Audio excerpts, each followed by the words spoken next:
You can measure the size of an elephant. You can clock the speed of a cheetah, but you can't quantify the heart of a kings, queens, and in-betweens. Welcome to Dr. Boxing Talk. Stream starts now. The champ is here! The champ is here! The champ is here! The champ is here! The champ is here! The champ is here! The champ is here! The champ is here! If I tell you I'm good, probably you will say I'm boasting. But if I tell you I'm no good, you know one line.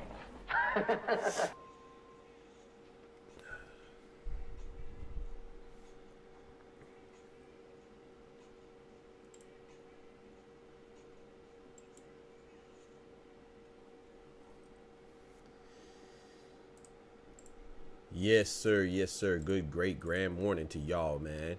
We in the building. We in his house. We in the cribbo. Y'all know what time it is. The doctor's in the house. Yes, sir, Ski.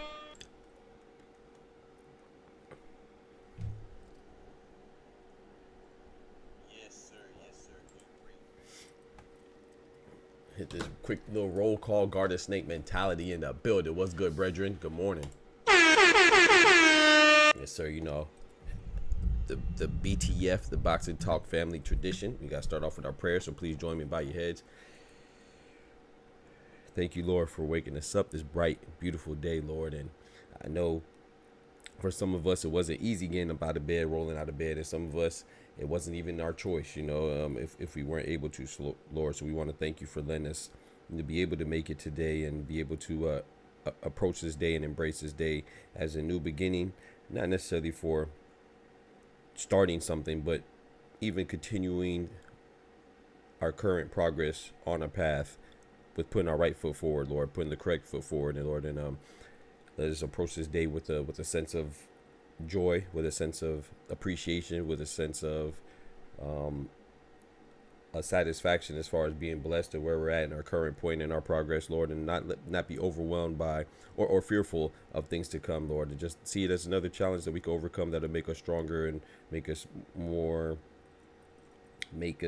prepared for the success that you have planned for us, Lord, because all your plans for us are better than the plans we have for ourselves, even if we don't immediately see it as such, Lord. But please continue to bless us, continue to let us be a blessing to others, and continue to, you know, touch our lives and lead us as only you could, through Jesus' name. And forgive us for our sins, known and unknown, through Jesus' name. Amen. Oscar in the building. What's good? What's good? What's good? So I'm gonna get right to it. This stream is probably not going to be a long one. You know, there's not much to talk about in the boxing world. Let me rephrase that. There's not much that I'm interested in talking about in the boxing world right now. You know, so this probably gonna be a little on the short end of the spectrum compared to our typical streams. You know what I'm saying, how long they usually last and the duration of our typical streams. But first we're gonna jump right into it, man. You know, it finally happened, chat. It is official as a referee with a whistle. You know what I'm talking about? So let's check it out right now, man. We have news that Gervonta Tank Davis and Lamont Roach has finally been postponed. Aren't you boxing fans happy? Hold on. Aren't you boxing fans happy? You know, because this is what it seems like the majority of the boxing fans wanted, right? Yeah. You know, they wanted one of the best boxers on planet Earth. You know, they wanted one of the biggest attractions in the realm of boxing to his fight to be canceled, because somehow, some way, some shape or form, one person's failure breeds success for somebody else in their sad, irrational, emotional, ridiculous, and undirected lives. You know what I'm saying? So yes, it says Gervonta Davis, according to Michael Benson, according to Dan Raphael, according to Tank, the fight has been officially postponed. And the likely new date is January. So Gervonta Davis versus Lamont Roach is not happening on December 14th as originally announced. Tank has said he's hearing January is a likely due date per Dan Raphael. So this is three sources. So we got Michael Benson, who's a reputable source, quoting Dan Raphael, who's another reputable source, quoting Gervonta Tank Davis, who's a very reputable source when it comes to information regarding himself, right? So this fight has been officially postponed. This to me is terrible news. But it's not terrible news from the standpoint of oh yeah, I think boxing is dying. Oh yeah, I think PBC is dying. Oh yeah, I think Gervonta Tank Davis is not a star. Oh yeah, it'll be crazy if he's a co-main event because of his stature in boxing. I think that is terrible news because it's another day or weekend that won't be involved with boxing, because I'm a boxing fan and I like boxing. So if a boxing event is removed from a weekend, then my weekend is a little less fun because I'm a boxing fan. So you know what I'm saying, but it's not bad, because if, like I said, I like it for the sake of it could potentially mean that Gervonta Tank Davis will be coupled with David Benavidez, another boxing star that I'm excited to see. So there's really no loss for me, but I would rather have December 14th there with Tank versus Lamont Roach and Jamal Charles, potentially against Thomas Cornflake Lamana, and some other fights, you know, that they potentially had scheduled. But I'm glad that it came to an end, because, you know, maybe we could see if these people that are were so excited about the fight being canceled, now that it's actually canceled or postponed rather, and moved to a new date. Let's see what they talk about now. Let's see if they talk about something more productive and proactive in boxing, you know, like the many things that are happening, like Gabriela Fundora facing another Gabriela for an undisputed title this weekend. You know, that's a great thing in boxing, you know. So I just want to see if there's going to be something else now. This is going to lead to something else, right? Because now that it's been postponed, it's going to lead to even more PBC is falling, right? Because somehow if PBC fails, we'll have less boxers, because we'll have a less boxing promotion. We'll have one less boxing promotion, so we'll have less boxing events that could transpire, like this one being canceled from December 14th. And apparently this is people's goals, you know. This is what people want to see. They want to see PBC go down, and then maybe when that goes down, maybe they can focus on Golden Boy and root for that to fail, and then maybe they can root for Queensberry to fail, and then Matchroom to fail. They will have no boxing, you know, for these boxing fans, and then see what you do next. So it's just crazy, man. People's mentality is fucked up. Do you find it hard, Doc, to find enough boxing content to do shows on each day, or does the sport have so much going on it's easy? I think it's Gardis, that's a good question. I think it's I do find it difficult, but I find it difficult because I'm not a content creator that makes content solely on one person. I know it sounds like when you make it on one person that'll be harder to find topics, but I think it's actually easier. And no disrespect to anybody, but when you're talking about one person, then you could always talk about, oh, how better this person is and how bad this person is. You know, I like to talk about boxing, but I like to talk about it from a place where I'm actually interested in it. You know what I'm saying? So I do find it hard sometimes because, like, there's some good fights this weekend, But the talking points, in my opinion, which is on me and my creativity or lack of in this case, it's I could talk about Floyd Schofield, right? But I don't really know much about Renee Tellis, so I mean that's on me to be responsible to do my own research. But same with Gabriela Fondor. Like I know she's fighting Gabriela Alanis for the undisputed title, and that's dope. You know what I'm saying? But I don't know much about Gabriela Alanis. I know she has one loss, but I don't know much about her. I think I seen her fight one time. And that's on me. To do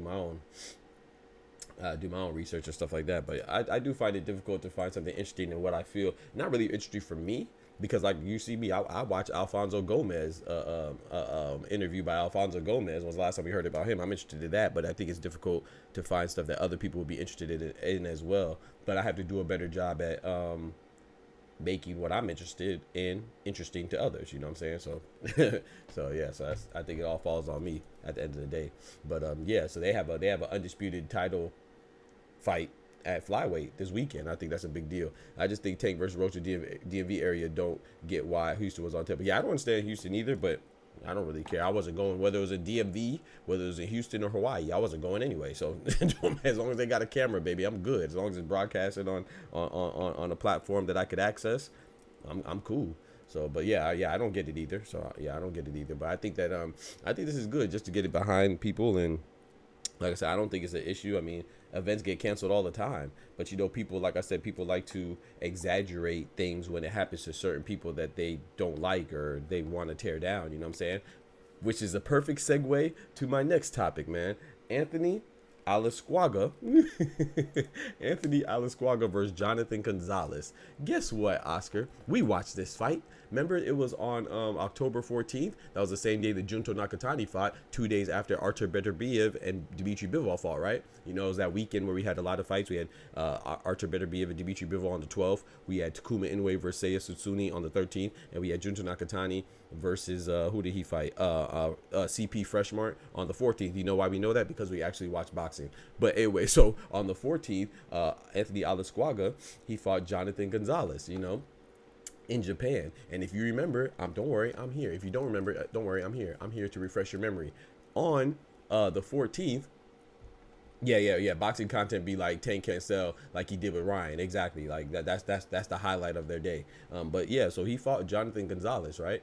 And I don't know if you remember, but it was a first round stoppage, but it wasn't a stoppage because of a knockout or a TKO or he was getting beat on. It was because of a cut. Remember that? And Anthony Alasquaga was very disappointed, as he should be, right? But it was like a kind of controversial stoppage. It was a headbutt, but it wasn't stopped immediately. It was a headbutt. Then he went to it was a headbutt. Then he went to the doctor. The doctor looked at him and said, "Oh no, you're good. You could fight." He had a cut under his eye though, and then so the fight went on for like 10 more seconds. They had an exchange, and then Jonathan Gonzalez, Bamba Gonzalez, he said Bamba, Bamba Gonzalez actually said Bamba. Me blood clot. Yeah, he actually said Bamba because he got hit in his eye, and he was like, "Oh no, I can't go anymore." And the ref asked him, he said, "You can't go anymore?" He's like, "Yeah, I can't go anymore." So then they called it a no contest, right? Well, guess what, chat? Guess what, chat?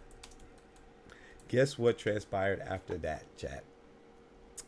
It's very interesting, It's very interesting. I can show you better than I can tell you.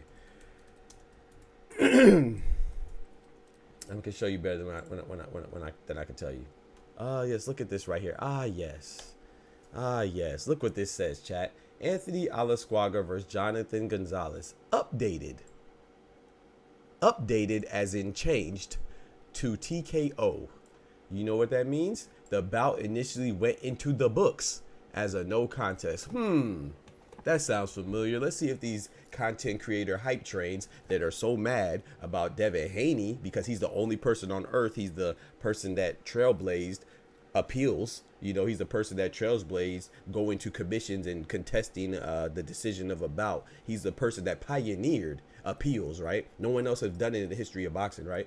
Anthony Alasquaga, he appealed the decision of a no contest, and he said that there should be a key distinction between I cannot continue and will not continue. And I agree 1,000%.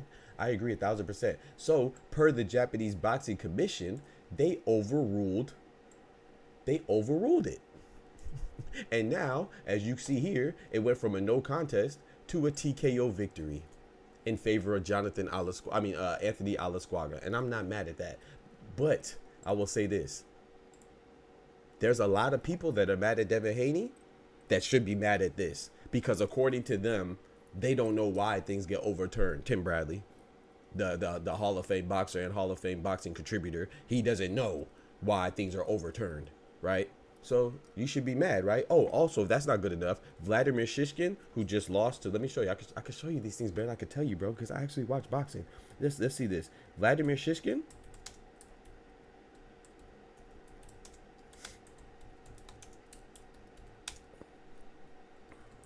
who just fought William Skull for Canelo's vacated IBF title.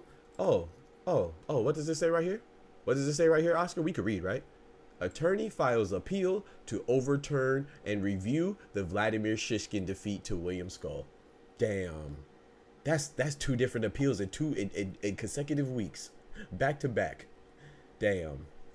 Also, people do appeal because it is a construct in a system that's already established in the sport of boxing, to where if a boxer or a boxing team or a boxing affiliate or a boxing promotional company, if they feel like they were done dirty, if they feel like there was an injustice that occurred, if they feel like there was an infraction that needs to be rectified, they could go and appeal it, because that's what the system is implemented for people to utilize. But with certain people of certain complexions utilize it, all of a sudden you're soft. All of a sudden you need to have your street credibility questioned, your hood card revoked, and you everything comes under scrutiny. Like, you're the first person to do it, and he didn't even really appeal it. The judgment was appealed in Devin Haney and Ryan Garcia because the New York State Athletic Commission detected a foul play in Ryan Garcia's urine analysis reflecting PED usage.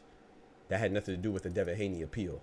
But when people regurgitate this information and they re-say it, and they retell it, that's the angle that they give, which is blasphemous. And it is ridiculously erroneous. And you're ridiculously stupid if it's 5 months later and you're still repeating the same erroneous thing, no matter how much you've been proven wrong. But once again, this is another guy, Vladimir Shishkin, who is, I believe, Russian.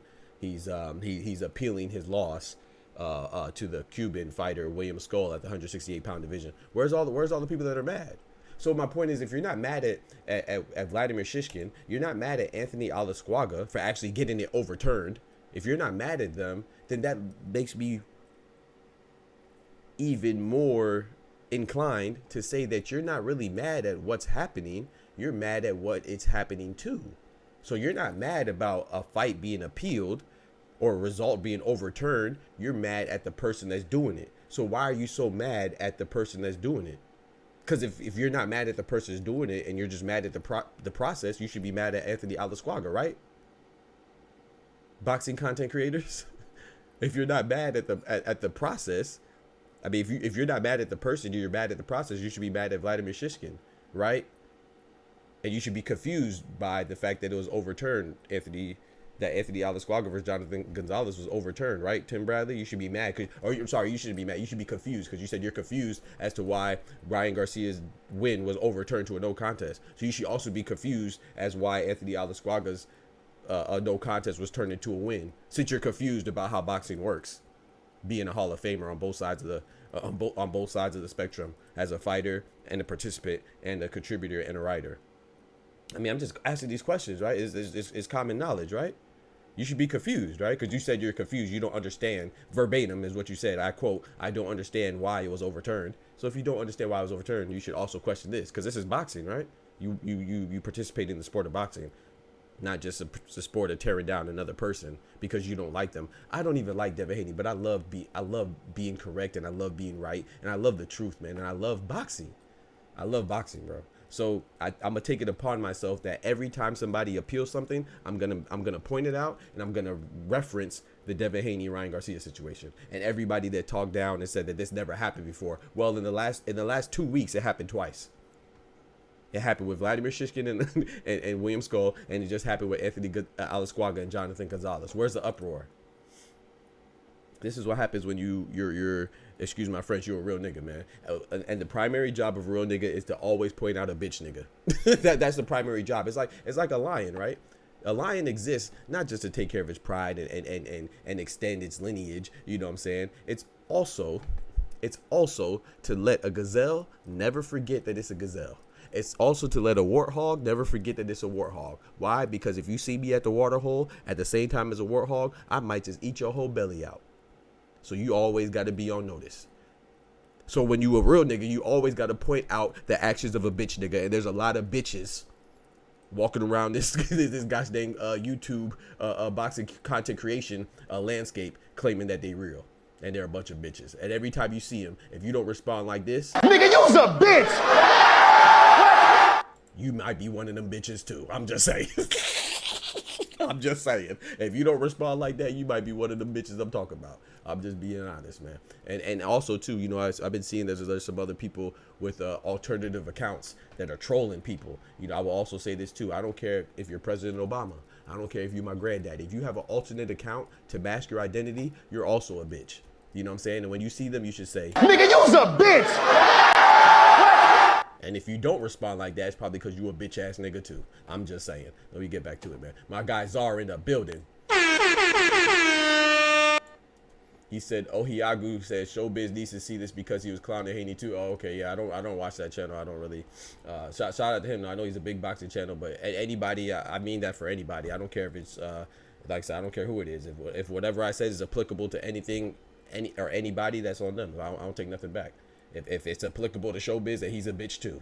Hey, he can't whoop me. So I'm not attacking anybody in particular. But hey, if the shoe fits, gosh dang it, you got to wear that mug. You know what I'm talking about? Just like Cinderella, you know, Cinderella in them. You got to wear that thing till 12 o'clock. That's just how it goes. So yeah, I'm not pointing out anybody in particular, but I ain't never been no punk, no pussy, no coward. So if I say something and it applies to somebody and they caught a stray, then that's on them. Get your ass out the way. And that's not my fault. Be careful of what you're talking about. You know what I'm saying? Make sure as a news outlet that you are presenting the appropriate and accurate news as much as possible. You know what I'm saying? You coming around here sharing fake news, you know, then you a fake individual. And that's just how it goes where I'm from. And where I'm from is where I'm at. If you out here getting fake vagina over your fake jury, reality is reality. The reality is that there's a lot of bitch ass niggas out here, man. And where I'm from is where I'm at, and where I'm at in the boxing content creation space now. So I'm here now. So we could talk about it, man. But yeah, don't forget to like the video. But yeah, I think it's very ridiculous how people try to turn something like somebody is. I don't like I said, I bet on Ryan Garcia. I think if Ryan Garcia and Devin Haney fight again, I think Ryan Garcia wins, because I think that Ryan Garcia's he matches up stylistically very well against Devin Haney. But that doesn't mean that I cannot acknowledge if somebody cheated. There's no controversy. There's really no controversy. He had SARMs or Ostarine detected in his system. So you cheated, just like everybody else who has stuff detected in their system. There's nothing to question. Like, I didn't bet on Ryan Garcia because I hate Devin Haney. You know what I'm saying? I like Ryan Garcia more at the time. I don't like him more now because I see a lot of people also giving him excuses like he's not a grown-ass man that can control his tongue. You know what I'm saying? You have to be accountable for what you put in your system and what comes out your mouth. What goes in your system and what goes out your system. He said a lot of racist stuff, a lot of racial epithets, a lot of things that I denounce emphatically. And he said it about not only people that are good people, but people that we should all be offended if we're part of the human race, because, you know what I'm saying, we all run race of people, so all that race stuff is crazy. But anybody talk about your fellow man in a derogatory way should be at least held accountable. You know what I'm saying? I'm not saying that he's some ambassador for the betterment of the earth, but you should be held accountable for what you say out your mouth. He said, and I quote, F all blacks and F all Muslims. I know people that are black. I am a black. I am black, and I know people that are Muslim that are good people. You know what I'm saying? And I know people that are Hispanic that are good people. So when I talk bad about Ryan Garcia, I'm not saying things about all my Hispanic brethren and sisters. I'm talking about a dumb asshole individual that said some wrong things. What's wrong with pointing that out? There's nothing wrong with pointing that out. And you don't need anybody's permission to be offended. If something's offensive, you could be offended. So it's funny how people try to twist it and turn it and manipulate it like you're the problem if you're saying what he said was offensive. It was offensive, but anyway, even despite that, I'm grown enough and adult enough to be able to distinguish between somebody's personal life and boxing. And when it comes to boxing, I always thought, and I still think, that Ryan Garcia is a great matchup for Devin Haney in particular. So I put money on Ryan Garcia to beat Devin Haney, and I won money when Ryan Garcia apparently beat up Devin Haney, you know. But then I found out that he cheated, and I even said, hold on, that sample A, I know it's rare that the B sample will come back different than the sample A, but I said, let's wait. I even go look at the videos. It's documented. It's in the archives. I literally said, hey man, we gonna wait and see how the B sample comes back. Even though I know that it's a slim chance in hell that it's gonna be different from the sample A, we're still gonna give him the benefit of the doubt and let due process play out. And we did. And it came back that the B sample 2 was positive. So that means he had something in the system. And me being a grown man, an actual adult, you see what I did there? A grown man, an actual adult, not a fake one, or one for TV. Being an actual adult, I'm able to think on my own independently and say, hey, well, he cheated. So that means that the fight was illegal and it should be a no contest or a disqualification, right?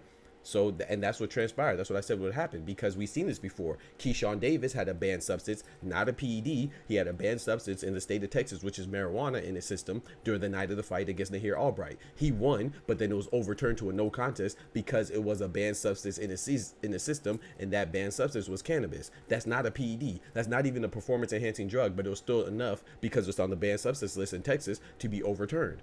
That's why I knew that it was going to be overturned. So how does somebody like Tim Bradley, a professional in the sport and an expert in the sport and an analyst in the sport and a commentator in the sport and a writer in the sport and a contributor in the sport, how do you not know that? I'm just a humble fan. I'm just a basic fan, bro. How do I know that? But you're confused as to why it was overturned. I'll tell you why you're confused. It's because you're a hateful, lying, stupid hoe.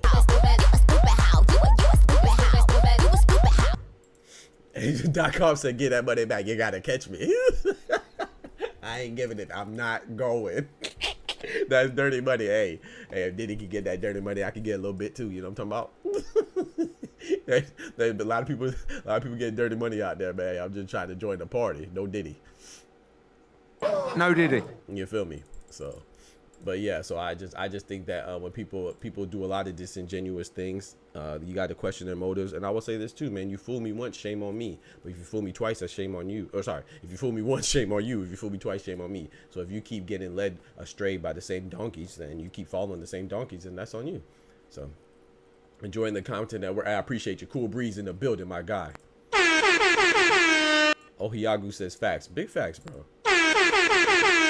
Like I said, I'm not attacking anybody in particular. You know I said Tim Bradley, so I guess I'm attacking Tim Bradley in particular. But anybody else, I'm just speaking in generalities of what I see. And if the shoe fits and you're offended, then that's on you. Like I said, it could be the former President Obama. It could be my granddaddy. It don't matter who it is. If you have an alternate account to troll people, you're a bitch. If you're intentionally providing misinformation to suit your own narrative and benefit you, then you're a bitch. That's what bitch do. That's what bitches do, man. And I have no problem calling a bitch a bitch. And the word bitch is only gender specific when you're talking about dogs. If you talk about humans, there's a lot more boy bitches than girl bitches. I promise you that. Smoochie in the building. That word bitch is only gender specific when you're talking about dogs, canines. I promise you. In human, there's a lot more bitches in human form that are boys than girls. I promise you. I promise you that. Just look around. You'll see them. You'll see them. Smoochie in the building. But yeah, I just think that Anthony Alasquaga, he just won his appeal, and I think that's dope. Don't get me wrong, I'm not knocking Alasquaga, believe that. I'm not knocking Alasquaga, but because I'm not knocking Alasquaga for using the system to his benefit as he should, because that's what it's in place for, I'm also not knocking Vladimir Shishkin for using the system that's in place for against William Skull. I'm also not knocking Lomachenko for attempting to use the system or using the system and failing when he wanted to overturn his ruling and his loss against Devin Haney. So I'm damn sure not going to knock Devin Haney for using the same system to his benefit, just like so many other boxers did, including Steve Cunningham when he appealed, when he took Antonio Tarver to court for having PEDs in this system during their fight and their draw. Also, Zab Judah when he took Cletus, he took Cletus. First of all, you're a white dude named Cletus. I can't trust you. And he took Cletus to court for having PEDs in his system during their fight. Why is nobody calling Zab Judah a bitch? Is it because he's from New York? People scared of brothers from New York? That's what it is? Or because you know that Zab Judah might slap the shit out you if you call it. Yeah, I'm talking about. Yeah, that maybe that's why. I don't know. You lucky I ain't Devin Haney, boy. I'd have ran. If I had me some money like that, boy, I'd have ran down on all you hoe ass niggas. I ain't gonna lie. I'd have ran down on all you, man. That's what I'm saying, man. God, maybe God blesses the right people with money, boy. Because if I had some money, boy, I'd have been at your doorstep. You said what? What'd you say? Come again? What'd you say? You called me what? Oh, okay. Yeah, you have been on World Star, boy. Better stop talking bad about Tank before I go slap the dreads off you. When did I talk bad about Tank? I wish you would come slap the shit. I didn't say it. I said everything good about Tank. So maybe you should listen to get Tank's dick out your ear, and then maybe you can hear. I didn't say one bad thing about Tank. So I wish you would come slap me. Please do. A-Rod. You gonna have A-Rod up your ass. That's what you bang, yeah. You gonna have A-Rod up your ass. I wish you would come slap me, boy. Please do. Please. Let me know. You DM me. I'll give you my address. Pull up, please. With pleasure. With pleasure. I wish you would. I got some stress or frustrations I would love to take out on a punk ass pussy like you on the internet. You feel me, Smoochie? Yeah, yo, that A-Rod, perfect. You gonna have an A-Rod up your ass, boy. You come try to touch me, boy. I wish you would. That'll make my day, please. Please, sir. Please, sir. Please do. DM me, man. I give you it. Not A-Rod up your You feel me? You feel me? But yeah, man. So. But yeah, man, it's just crazy, man. So then you already let me know what kind of person you are anyway. You want to run up on somebody in defense of another man. What the fuck you want to Tank's hose? You want to Gervonta's hose? Oh man, don't talk about my man. And the crazy part is, I literally been saying good stuff about Tank because I like Tank too, but I like him in the capacity of a boxer, not a boyfriend. Little bitch. I like Tank in the capacity of a boxer, bro. Not because he be dancing in his drawers, but apparently that's why you like him. That'd be the shit at you at 10 Acre Square. Talk to him, Oscar. Thank you, brother. Thank you, brother. But yeah, man, I think pull out that coyote pellet gun. Ping, ping. Hold it like that. Ping, ping. But yeah, I just think with this boxing fight being postponed. Back to the Tank thing. Like I said, I like it, man. I don't like that it was postponed because, once again, it takes off a weekend. It makes one less weekend for boxing, you know. But I'm cool with it being postponed because if it potentially happens on the January date, then that's great because I get to see El Monstro and Tank Davis on the same card potentially again. That's a win-win. So I just think people... I don't know, man. I just find it very crazy that people get so excited about potentially having less boxing, but you're a boxing fan. So why wouldn't you want to see, even like I said, I tell you right now, I'm not the biggest Devin Haney fan, but I do like truth. And I do like people being honest. It has nothing to do with me, like, because I like boxing. Like, I like Tank way more than I like Devin Haney. I like Canelo way more than I like Devin Haney, but I'm not going to be hard on Devin Haney because I don't dislike him in the capacity from a hatred standpoint. I just don't like him because I never believed that he was as good as he would make people believe, you know, but I still enjoy his fighting. Like, I want to see Devin Haney fight. Like I said, I don't hate him and I don't wish that he loses, you know, like him and Regis Prograis was a good, exciting fight. I liked it. Now, like, I don't get it. I don't watch. It's like me watching basketball. Like, there's teams that I root for and root against, but I don't root against any team to the point where I want to see players on there cheated or dead. Like, it's not that serious. It's sports. It's entertainment. Like, I was going for the Dodgers and against the Yankees, right? But I'm not like hoping that the Yankees fall off the edge of the earth, you know. And shout out to the Dodgers, like my boy Oscar said, the Dodgers took a championship and they won now, you know, 7-6 if I'm not mistaken. That's what the score was. I'm not like mad at the Yankees, you know, because I'm rooting for the Dodgers. I just never understood that. It's like Cinnamon is one of my favorite fighters as well. I don't hate David Benavidez. In fact, I like David Benavidez a lot, and I appreciate David Benavidez because I think David Benavidez and Cinnamon would be a great fight. I just think that Cinnamon would win. But that don't mean I hate David Benavidez.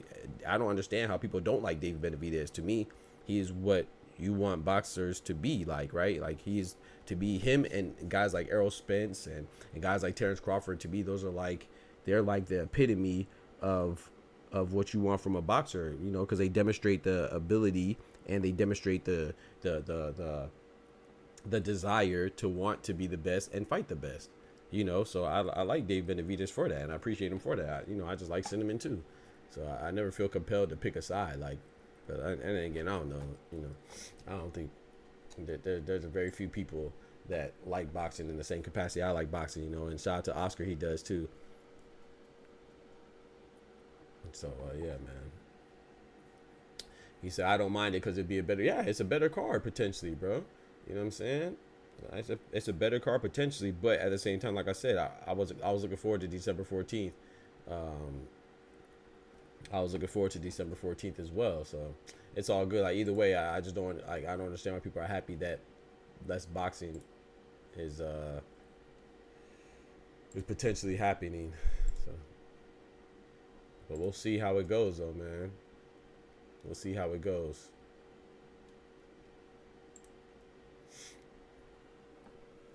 We'll see how it goes, though, man. But yeah, I think that Tank Davis. Now, I will say this though: if it is postponed, I would assume. I know some people are thinking that he in the studio at Sports Center.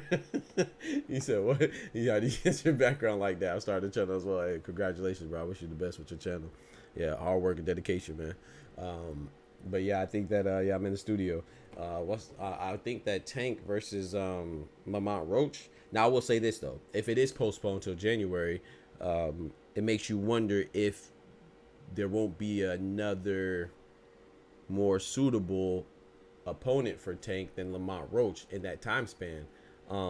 I don't think so. I think it's what, October now. You have what, November, December, January, February, 4 months out. I don't think it's realistic to get another opponent. Sorry, it's not February, it's January, right? Sorry. So 3 months out, right? I don't think it's realistic or even appropriate to get another opponent, you know. So I know some people will, you know, that's what we're going to hear next is that, oh, it's postponed to January, why can't you find a better opponent? So it's like people just are ignorant, and they just they lack shame with their ignorance too. They'll just be loud and passionate and speak with conviction, but be definitely wrong, you know, because Lamont Roach was never the initial target. Lamont Roach was, you know what I'm saying, Lamont Roach was an alternative to the alternative to the alternative, you know. So we said this again, it sounds like a broken record. Initially he wanted to unify with Lomachenko. You could join the Discord, King, and then I'll let you know how you get the background like this. But we're doing the show right now. I ain't got time to take a break and explain to you how I get the background and stuff like that. I mean, we're doing a show here. So you can join the Discord and stuff like that. And then if you need help, and I don't mind helping somebody. I love help. In fact, I love helping people, you know, but at the same time, there's a time and place for everything. And there's a lot of people that are here. Shout out to them that are here for the fight. Hey, why is today's fight getting postponed? Now you're good, Smoochie. You know, you one of the homies, so I don't mind you. I know you came in late. Even though I don't mind speaking on that again. But yeah, so I just think that let me get this thought out first. We have to recognize that Tank's initial opponent was Vasily Lomachenko. Vasily Lomachenko said he doesn't want to fight anymore right now, and he's contemplating retirement. Okay, bet. Move on to the next. Well, the next one was a Jose Rayo Valenzuela. And then him and Robert Garcia said that, hey man, you know, that's not enough time to fight this year in December because we just got out of a fight with Pitbull. Okay, that's cool. You know, say move on to the next. Edwin De Los Santos, who lost to Shakur Stevenson in a boring fight, ugly fight. He was injured. So, you know, by the time his injury was done, guess what? They secured a fight with Lamont Roach. So this is like I said, so there's 3 fighters that I just named before that, and not even to mention Shakur. If you want to add in Shakur, who wasn't on a promotional company, and he also injured his hand, you want to add him into the mix too, well then now Lamont Roach is a 5th option. So I see this as an alternative to the alternative to the alternative to the alternative. So I can understand where you're disappointed. I don't want to see, I wasn't anticipating Tank versus Lamont Roach either, but if you consider the factors and approach the situation holistically in a holistic fashion, as opposed to just a narrow-minded, one-track, manipulation-filled, narrative controlled direction, then you could also see that this was not this was not the intention or the direction that they wanted to go initially. Yeah, I don't know why I said Shakur. I meant to say Shakur. I don't know why I said Shakur. I caught myself when I said it too. Yeah. So yeah, Shakur. I think that if you want to add that in, then they let you know that there were other options. And if you want to add in the 6 options, Zapata, who doesn't want to fight the champions right now, he wants to say he's not going to fight, then turn around and fight Tevin Farmer. Well, then that's a 6th option now. So I don't get where people are coming from. Well, I do get it. I just don't understand. I just can't relate because I don't understand ignorance. But yeah, they're coming from a place of ignorance. And then they talk like they know. So let's address Smoochie's question. Smoochie said, "Hey, why is Tank's fight getting postponed?" So I just started another job working them longer. Now you're good, Smoochie. You ain't got to apologize. So Tank's fight is getting postponed. Why? I don't know. The initial rumors were because the venue that they secured wasn't too secure. There goes, you see how I did that, secure and secure. So the venue that they secured wasn't too secure. They said they're having issues keeping the venue, but we don't know. Great news. I appreciate it, Borzoy. He said great news. Shout out to Borzoy. He said so initially they were having problems with the venue. Some people are saying that, I don't know what's true. I don't really care, to be honest, Smoochie. You know me. I'm not pocket watching like a lot of these grown ass men pocket watching other men like they're looking for a sugar daddy. Don't speak on how they pay you, because pocket watching us men shouldn't do, and that's just by nature. But thank you. Did you hear what my boy Av said? He said pocket watching is something that men shouldn't do by nature. So by nature, if you're a man and you're looking at somebody else's pockets as another man, then you're kind of going against your nature. You're going against the grain. And if you're going against your nature as a man, your natural manhood, then it lets me know that you're probably not a man and you're more of a bitch. Nigga, you's a bitch! Looking for a sugar daddy. But anyway, so the speculation and the rumors is that he couldn't ascertain an appropriate venue, and then also rumors that he wants more money than PBC is willing to provide. So I don't know what the truth is. The truth is that I know that according to Dime Raphael and Michael Benson and apparently Tank Davis himself, the date has been postponed. What I believe is that they couldn't get enough traction. That's what I think. They probably weren't getting as much people interested as initially believed, or as anticipated. And I think that's why it's probably getting postponed, because that's usually why fights get postponed, right? They get pushed back because the lack of interest from the public. And I think that a lot of people are having a hard time buying into this fight. At least that's what the general consensus is amongst the boxing fan and public, the boxing fans and public on YouTube. I don't know if that's how the general public is outside on real earth, because I personally believe that Gervonta is not at the same stratosphere as Canelo, but he's close, and I think that anybody he fights will garner enough attention to have an event. But of course, there's other people that are more intriguing than others, like Canelo. Even for Canelo will garner less attention if he's fighting William Skull than he would if he's fighting Benavidez. But Canelo by himself will garner a lot of attention anyway, just like Anthony Joshua. No matter if he's fighting Daniel Dubois or Tyson Fury, Tyson Fury will get more intrigue, but Daniel Dubois will get enough intrigue, so much intrigue that he could still sell out a stadium, in Wembley like he did. So I think when you're in a certain stratosphere of stardom, which I think Gervonta is, like I said, Canelo's number one. He's the face of boxing. He's a megastar, but don't get it twisted. Gervonta's a superstar. I do think that he could fight whoever he wants, and people will still be interested. I know I would, and I am interested in Lamont Roach, number one, because I respect boxing. Number two, I respect champions, which Lamont Roach is, and number three, I respect Lamont Roach as a fully capable, formidable, and justified opponent. Now, I always think it's more interesting for a fighter to fight somebody in their own division, which is 135. Which Lamont Roach is not in 135, but at the same time, Lamont Roach has fought at he's been at 135 before, and Gervonta Tank Davis, he tried to fight the other champions at 135 and other fighters at 135, even one fighter at 140, and he didn't get it. So I come from the perspective that if Gervonta is fighting Lamont Roach or Anthony Kakasi, another champion at 130, or if he's fighting Floyd Kid Austin Schofield, a contender at 135, I'm still interested because I see that he made an effort to fight more formidable opponents, and they just weren't available for whatever reason. You know what I'm saying? If you want to say that there were legitimate reasons, or if you want to say some of their reasons mean because they were ducking.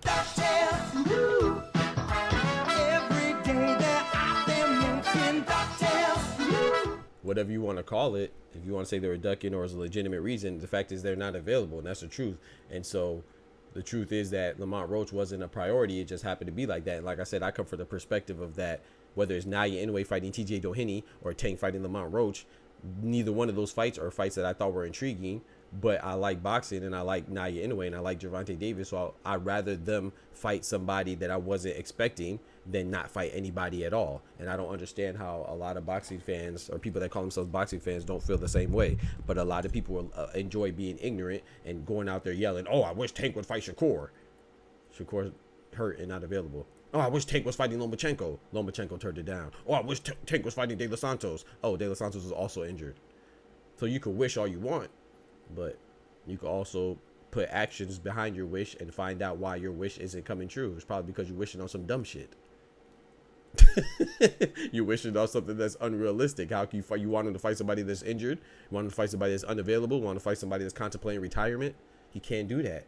So he has to fight somebody who's available and wants to fight, or not fight anybody at all. So I don't see the issue with Tank. Like I said, I like boxing most importantly, and I also like Tank too. So, you know what I'm saying, when Shakur was fighting Joe Cordina, I was gonna watch it. Was I excited for Shakur versus Joe Cordina? No, but I understood that Joe Cordina wasn't the initial target. The initial target was William Zepeda, because William Zepeda was calling out Shakur, and then when he obliged his call out and said, I'll fight you, Zepeda said, I don't want to fight right now. So then Shakur, being newly signed to Eddie Hearn and Matchroom, they had to make a last-second pivot, and they pivoted towards Joe Cordina. So I would rather see Joe Cordina versus Shakur than not see Shakur at all. But he ended up not seeing Shakur anyway because he hurt his hand, right? So, you know, wish him the best recovery, but we saw that he's back in the gym. Arguably the biggest fighter in that division having trouble getting fights. Them boys ducking. Yeah, you could say that too, and I respect it. I respect it, but, you know, at the same time too, I don't want to, I like to talk about the good part of boxing. And I do, in my heart of hearts, I do agree with you, Smoochie. I do think that Lomachenko was ducking, but at the same time, Lomachenko is a great, and I got to give him the benefit of the doubt too. If he doesn't want to fight anymore, and if he actually retires, then hey, I got to give it to him, you know, because sometimes you don't feel it, and I would hate for him. Just I got to be consistent, and I'm very consistent, and I would hate for him to go out like Pacquiao, you know what I'm saying? Because I always say that I think the greats, not saying Lomachenko's as great as Pacquiao, because he's not, but I'm saying that I don't like to see the greats go on fighting when they're no longer at their peak, or not even at their peak, but not even at a position or at a point in their career where they're suitable for competing at a high state, you know, I mean, at a high level, you know. When Pacquiao, he's just been in the ring for so long that he started losing to people he ain't had no business losing to. We also seen it with Sugar Shane Mosley to a certain extent, you know, no disrespect to Sergio Mora and guys like that, David Avedisian, but they shouldn't beat Sugar Shane Mosley. Same with Deontay Wilder. He's fighting too long, you know, way past his prime, and doesn't even look like he can effectively defend himself. We also see it with Mike Tyson right now, about to fight Jake Paul. So I would prefer for fighters to recognize that they're no longer into the sport, whether it's because of age or because of ability or because of desire, and they remove themselves. So I can't really knock Lomachenko too much, but if you ask me in my heart of hearts, I do think that he was ducking. I do. I don't think that. I think if it was a different champion besides Tank or Shakur, I think that he would have fought him, to be honest, because he just beat Kambosos by knockout, and not too many people have done that. You know, in fact, he's the only one. And he already expressed a desire to unify, right? So this was his chance to unify, but I think he saw Tank and he's like, I'm not going. I can't blame him, you know. So yeah. So there's official news of the fight. But yeah. I can show you right here, B-Dog. My guy. Yeah, Oscar, you can join. I'll pull you up, bro. I'll pull you up. Yeah, it's official, man. It's official postponed. So all the people that were rooting for the downfall of Tank and PBC, I guess this could make them happy. I guess they have something to be happy about. You know, because apparently people get happy. They call themselves boxing fans, but they get happy when there's less boxing. Does that make sense, B-Dog? People are boxing fans, but they get excited when there's less boxing. I'll let you know they're not really boxing fans. They're fans of a particular fighter. Boy, bitches. But anyway, it says Gervonta Davis versus Lamont Roach is not happening on December 14th as originally announced. Tank has said he's hearing January is likely the new date. So per Gervonta Davis, per Dan Rafael, per Michael Benson, all reputable sources when it comes to the to boxing information, especially with Tank, you know, they're saying that it's postponed. Ryan Frazier in the building. What's good, my boy? It makes no, thank you, B-Dog. It makes no sense that people call themselves boxing fans, but they get excited when one of the biggest boxers aren't boxing. Yeah, make it make sense. But yeah, Ryan Frazier in the building, B-Dog in the building. But But yeah, like I said, I'm not. I'm like I said, I'm disappointed because I was looking forward to seeing the fight on December 14th. But at the same time, I'm actually excited because it could be potentially in January. We know that David Morrell versus Dave Benavidez has happened in January, and we've seen David Benavidez and Tank share a card before. So I'm excited for a bigger event on January 25th, which is the proposed date for David Morrell and David Benavidez. So I'm not mad at it, but I am a little disappointed because I was looking forward to seeing boxing on December 14th. Good Lord willing, if I even see the day, good Lord willing, so yeah, I don't really understand people's angles of I never understood the mentality, and thank God I never understood it, but I never understood the mentality of people thinking that someone else's failure helps them get closer to success. It doesn't. So even if Tank or PBC fails or whoever else fails, your great auntie down the street that you never met before, she fails, it's not gonna lead your goofy common ass any closer to success. My guy Oscar in the building. What's good, brethren? Are we gonna talk about how the Dodgers came back just like Lucas' body? They came back like Lucas' body. It's crazy. That's a fact. Because they were down like 4-0, right? Because I was watching, and then I stopped watching. Got to go do something to go get some food. 5-0. 5-0. Yep. 5-0. Yep. And then The 5. It was like pow, pow, pow. I was like, Yep. oh, Chase got them picture. Yep. It was 5-0. Yeah. I saw 4-0 before I went to go get some food, and then yep. And I come back and I see the score. I'm like, hey, yo. Yeah, I hate when that happens. You're like, all right, nothing's gonna happen for Right. 1-2 innings. You come back and it's like completely different. You're like, yep. That's what happens. That's why you gotta be a fan of the sport, but you gotta be loyal, bro. You can't move. You gotta be glued to the seat. That's my fault. yeah, man. Yeah, I'm not mad about the Tank being moved. I'm disappointed because I really want to see Roach. People Me are saying too. like Roach is bad. But you know who else they were saying that about? Bakram. Bakram and a guy that fought Tank. Aesop Pitbull Cruz. Exactly. Yep. So like, Yep. people are mad about people that don't like PBC or that don't like Tank. They're mad about it. Yep. Acting like if we don't know that if Roach performs great and gets KO, he's gonna be the hottest shit in the division. Exactly. If he looks average and lasts the whole 12, he's gonna be the hottest shit in the division. Yep. Because that's exactly what Aesop Pitbull Cruz did. He didn't win, and he was hot. He was hot, and he went on and became a champion in a higher division. And by the way, Lamont Roach is also a champion already. And Rolly's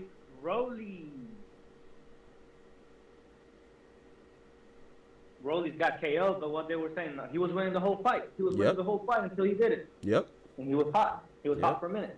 Yep. So yeah, I think that like I said, I think people come from a weird place, and also I think the majority of people that are doubting Lamont Roach, I understand if you don't like the fight because you weren't expecting it, but to doubt Lamont Roach like he's not a champion, to me it just shows that you don't really know boxing and you don't really watch boxing, because Lamont Roach is a champion, so you should be limited how much you can be disappointed. It's not like he's coming off of a loss. It's not like he just got stopped. He's a champion, bro. Yeah, he's a champion, and he's a good champion too. Of course. He's a good champion, but like you said, some of these channels don't watch boxing like they say they do. Right. They moving a little funny.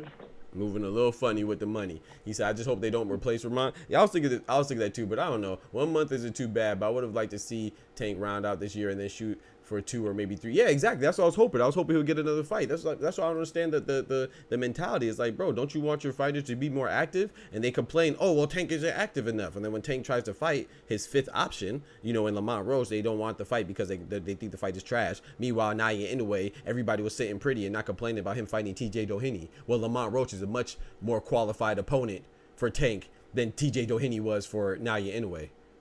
But it's about staying active. Yeah, because me and you know boxing, and we're actually fair, But if you didn't complain about TJ Doheny, if you didn't complain about some other fighters, then I need you to shut the hell up now and not complain. But it's indicative of you not liking Tank more than you just not liking the matchup, because there's a whole bunch of bad matchups. Exactly. Yeah. Cinnamon versus Edgar Berlanga wasn't the best matchup, but even I found a way to be excited about that because Edgar Berlanga was ranked number 1 in WBA. But a lot of people wouldn't know that because they don't actually watch boxing, and they think that Canelo just picked Edgar Berlanga. No, he picked him, and it was justified. He was number 1. How you can be disappointed, but how bad can you be about a fighter fighting the number 1 ranked opponent? You can't. You got to limit yourself, bro. You cannot. You can't be that mad, bro.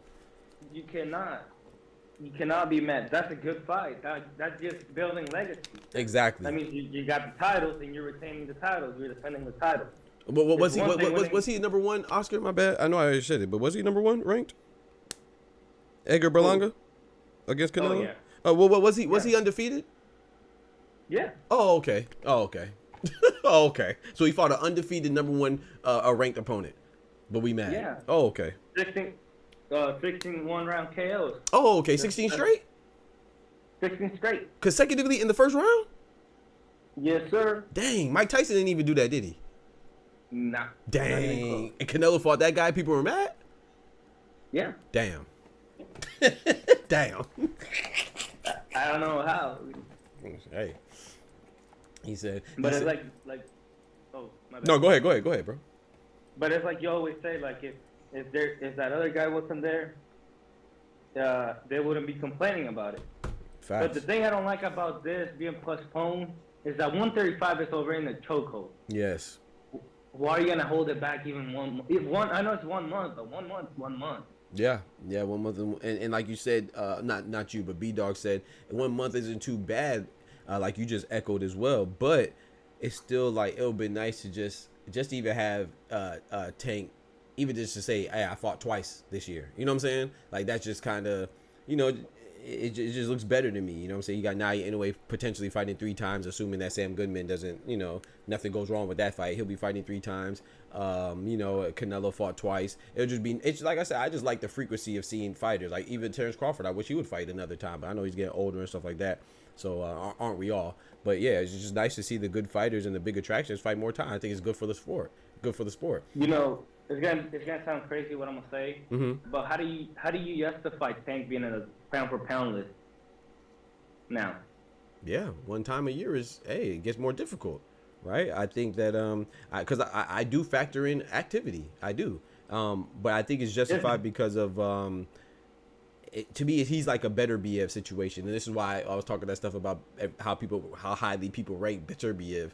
The only difference between him and Beterbiev is that, of course, now it's undisputed, but up until 2 weeks ago, the only difference between them was the fact that I could honestly say that Beterbiev, there wasn't anybody that it seemed like Beterbiev could fight and wasn't fighting. As much as I like Tank, of course we wanted to see him fight Lomachenko, of course we want to see him fight Shakur, of course we want to see him fight Devin Haney, Teofimo, etc. So there's the people that you could point to, they'd be like, okay, wait, whether you want to blame Tank or blame the others or not, I blame all of them collectively as a collective, you know what I'm saying? But you could say that, oh, these guys weren't fighting. The only person that you could say that Beterbiev wasn't fighting was Bivol, and then people are give him an excuse for the political reasons, you know what I'm saying? And the reason why I say excuse is because I think it's a valid excuse, but I also think that Tank not fighting Shakur because they're not in the same promotional company is a pretty valid excuse too, because that's hard to make the negotiation, but people just ignore things when it's convenient for them to push a narrative. So I do think that he can still be on there. Because TJ Hinky, he has seen every style. He's seen every style in the book. You see what I'm saying? So when you recognize the BS. He knows how to fight. Yeah, that's why he's a pro. What are you talking about? When you recognize the BS, bro, that's why I say it's hard. Like I say, man, if you fool me once, shame on you. You fool me twice, shame on me. That means that, you know, it's hard. Once I see somebody kicking bull crap like that, it's hard for me to go back because now I don't trust you. You know, there's no way that you could tell me TJ Doheny is a good fight for Naya anyway, but Lamont Roach is a bad fight. They're both not good fights. You know what I'm saying? But Lamont Roach is still better because he's a champion, a current champion. TJ Doheny was 4-3 in his last 7 fights. Hey, dog, you're about to be on my head top because I've been thinking about this since last night, and I don't think you're going to like it. What happened, bro? Lomachenko is just as great as Joe Kawasaki. Hey, okay. If we talk about in the professional ranks, I say it's pretty close. I say accomplishments and all that. He's just as great as Joe Kawasaki. Talent-wise, he's better. Accomplishments, just as great. Hey, I can't knock you. I'm not gonna be mad at you, bro, because I think that's just the only thing. Again, I think it would be who you fought and when you fought him. As much as Teofimo was an underdog in that fight, he still fought Teofimo, who looks good on your resume. He still fought Devin Haney when Devin Haney was undisputed, right? Young, he still fought. He just beat George Kambosos. He's still a former champ, but he wasn't in his 40s. Now Joe Calzaghe, his best wins are against two guys that are Hall of Famers, but they were in their 40s, well past their prime. So I would say that even though Lomachenko has 3 losses, as boxing fans, I think that we should give Lomachenko his credit because at least he was fighting. Joe Calzaghe is 46-0, so it looks better on the surface. But if you know boxing, then like he didn't really fight any of he didn't fight Robert Stiglitz, he didn't fight Andre Ward, didn't fight Carl Froch, he didn't fight Alan, Andre Durrell, didn't fight, what I'm saying, so many. He ain't fight Andre Ward or Andre Durrell. He ain't fight, there's so many people he didn't fight. Lucian Butte, he didn't fight Lucian Butte, right? Edison Miranda, there's so many. Arthur Abram, I could go on. Yeah. And Butte was, to me, he was the easiest one to fight. Facts. I think Joe Calzaghe would have beat Butte. Let me hit this. Let me hit Ryan's comments real quick. Yeah, it was 5-0. Edwin popped up on my stream all happy, and his mood changed after it went on. Yeah. The Dodgers and Yankees. Oh yeah, man. I was going for the Dodgers. Shout out to them. But I'll be the first to tell you though. I don't only watch baseball. I'll catch some playoffs, but I only watch the World Series. I'm not an avid baseball fan like that. So me going for the Dodgers is just surface level stuff, yeah, me too. Yeah, it's not like I'm a huge fan like I am of the NBA or boxing. He said, hell no, I don't even think Lamont beats Ray Savage Ford. Well, I mean, that's hey, I'm not mad at you, Ryan Frazier, but is losing to Ray Ford mean you're not good? No, honestly speaking, I'm not trolling. I'm asking. Ray Ford is a champion at 126, right? I just showed you a video. Well, I don't know if you probably weren't here. But Ray Ford said that he beats all the champions at 130, and I believe him. I said that. I think his biggest adversary, biggest obstacle would be O'Shaquie Foster, and O'Shaquie Foster is not a champion right now. I think he beats Anthony Kakasi at one. He's a champ at 130. I think he beats Emmanuel Navarrete. He's a champ at 130. I think him. Well, I don't know if he beat. I think that's a good fight. Let me say that. I think it's a good fight. Let me not say that I think he beats. I think it's a good fight. But I'm saying when I say things are good, I'm saying I think he can beat them. And I think that he can beat them. Right. Exactly. And I think he could beat Robson Conceição. Right. That's the other guy. And then that's 3 champ. Who's the 4th one? Oh, and Lamont Roach. I think he could beat Lamont Roach too. But I'm not saying that he will. I'm saying that it's a good fight. So I don't think that him losing to Lamont Roach, I mean, yeah, if Lamont Roach loses to Ray Ford, that's not a bad. Is that a bad thing? I would also watch Gervonta Tank Davis versus Ray Ford. Why not? Yeah. Yeah. So I don't think that's a bad thing. He said Loma fought Devin and said that's enough with these young bucks. If I'm telling you, Smoochie, I'm a huge baseball guy. Go Cubs. Hey, I'm not mad that my boy Cito in the building. What's good, brethren? Go Cubs. Mr. Chapman was the pitcher. Hey. He won them the series. Hey. Chapman won them the series. Yeah, I'm not a huge baseball guy. I'm a huge baseball cap guy. I got a lot of Mariners caps, a lot of Yankees caps, a lot of Marlins caps. My team. Florida Marlins and Miami Marlins caps. With game? Huh? Why you got a bunch of caps affiliated with game? Bro, why do they do that, bro? I don't know, bro. I know. Grab something else, man. Like grab a banana, something that people don't use every fucking day, but they grab regular items, and you're like, man, I can't even wear my favorite shirt. You feel me? But a lot of times I think though, of course, that is definitely prevalent in certain places, so I'm not knocking it. But I think sometimes too, people also exaggerate that significance. Like I've never had all my life. Now I am from Florida, and gang activity is not too prevalent where I grew up and when I grew up there. There was some stuff that went on, but not heavily gang affiliated or related. So, but I've been places all across the nation. I've never had any issue with anybody thinking I'm gang affiliated because of the hat I was wearing. So, I have a lot of hats, like I said. So I don't know, man. Sometimes I think people exaggerate, but at the same time too, I know it's more active in different places too. So. There's a bunch of wannabe gangsters here. Facts. Like, dude, your neighbors are cows. What the fuck are you wearing? Right, exactly, bro. So, yeah, man. But nah, bro. I think that the Tank and Lamont Roach thing, like I said, I'm just glad that it's over with now. But let's see if people move on. But they're not. They're gonna find another issue. Here in New Mexico, baseball hat and colors don't mean a dang thing. Talk to Cito. But in some places they do, like on the West Coast, and Oscar's very close to the West. He's in Oklahoma, so You know, I know that there's a lot, even here too on the East Coast. There is, you know. So I'm not saying I'm ignorant or oblivious to it, but I do think sometimes some people just be hating on the culture. Yeah, put more energy into it than it naturally than it probably deserves. Yeah. In some places, you know what I'm saying. If you live in Compton, oh yeah, you know what I'm saying. Like if you live in, you know, if you live in Cali or, you know, the West Coast or even like New York or Chicago or someplace like that, yeah, of course. I'm not saying it doesn't exist, but like I remember I was in freaking the Bahamas and they said no hats, and I asked them why. And they were like, "Oh, you know, it's a tourist attraction." It wasn't like I was in the hood of Bahamas. I was on a boat. You know, I was on a boat going to a local club, and then it was not even a local club. It was a club because it was in Bahamas, but it was one of the clubs that were recommended for when we dock in Bahamas. And they were talking about gang activity, is gang related things. It's like, bro, shut up. We're in the Bahamas on vacation. Ain't nobody gang banging. Like, what are you talking about, bro? Like, come on, bro. You're ridiculous, bro. I love the fact, you know, because I come from Mexico.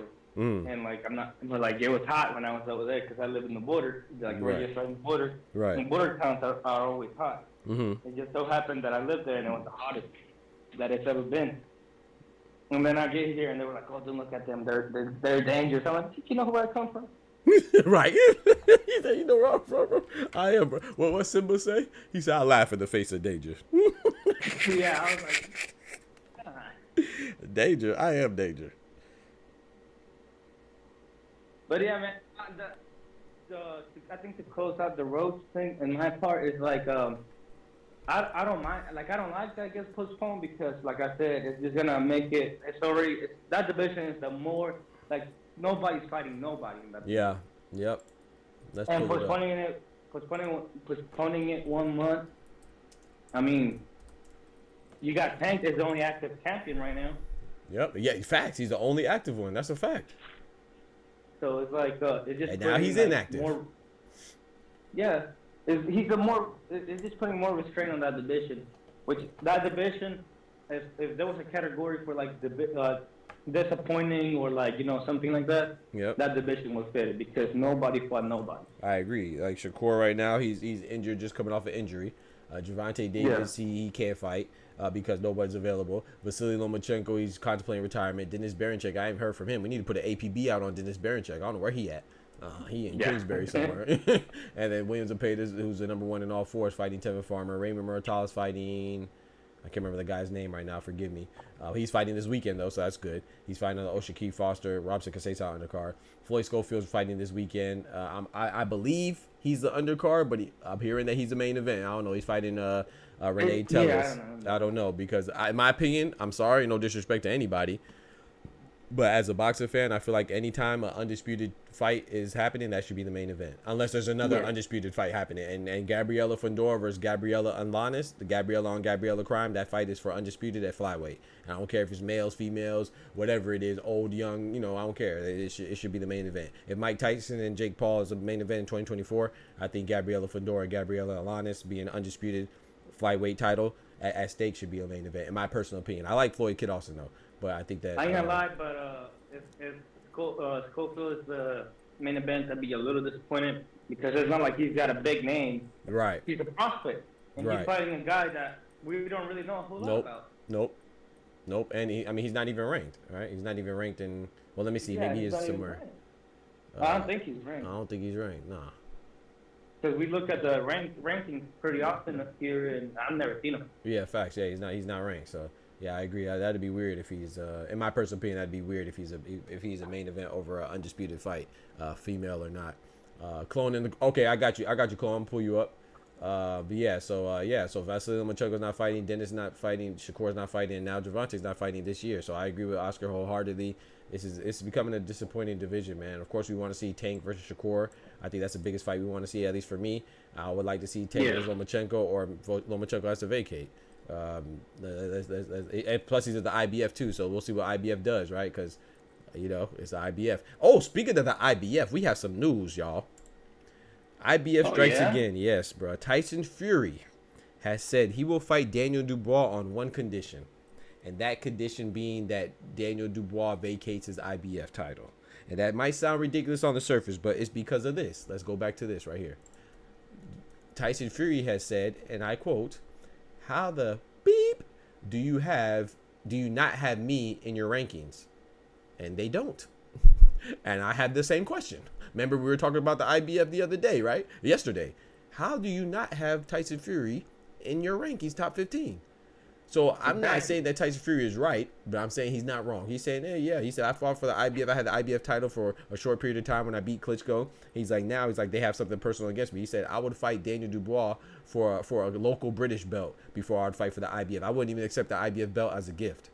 So I don't blame him, man. So he said, so once again, it seems like now this is not their fault. I mean, yeah, it's kind of their fault, but No, it is. yeah. So Tyson Fury saying that he won't fight Daniel Dubois potentially. So like the IBF has just been under a lot of they've been in the path of a lot of disappointments in boxing. You know, they've been responsible for a lot of disappointments because I don't understand that too. Tyson Fury's number 1 in WBC, he's number 2 in the WBA, number 1 in the WBO, and he's not even in top 15 in IBF, and you don't even have the top 2 rated, so you have 2 vacant spots. So you have 13 guys in the top 15 and nobody in the 1 and 2, and you don't have Tyson Fury. So it's like, yeah, on the surface you get mad at Tyson Fury, think, oh, Tyson Fury's being a pompous asshole, arrogant, you know what I'm saying, conceited, cocky little child. But if you think about that, that is disrespectful. Tyson Fury's a beast. Yeah, no, that's disrespectful. Yeah, I don't get that, bro. Yeah. It's just like the Joseph Parker. It's like, yeah, it's disrespectful. I know he's a champion, but he's not the real champion. So. Right. Clone, I don't see you in the Discord. I see Cito in the Discord. I'm pulling Cito up now. Oh, Cito, what the heck? I just tried to pull Cito and he disappeared. Okay, there goes Cito. Yo, Cito in the building. What's good, brethren? I don't see you, Clone. I see Cito though. My guy. Phone cap. Yeah, he on that trap phone. Mi carnal. Yes, carnalito, what's up, man? Hey. Nothing much, but he said, tell Oscar that's why I wear the Aztec calendar. Oh, you can tell him now. My fault. I just saw your message. Logo a lot to customize hats that represent Native. Hey, shout out to you, Native. Hey, represent your culture, brother. Native American or Native Mexican culture on me, so I'm neutral. Hey, shout out to you, bro. Yes, sir. Represent yourself. That's why I stopped wearing freaking baseball hat. I mean, I wear my team a lot. I wear the Cubs all the time, but I know where to wear it, man. Out there in Cali, man. Yeah. They're wilding out there, man. Wilding. You can't even eat waffles out there. Rest in peace, P&B Rock.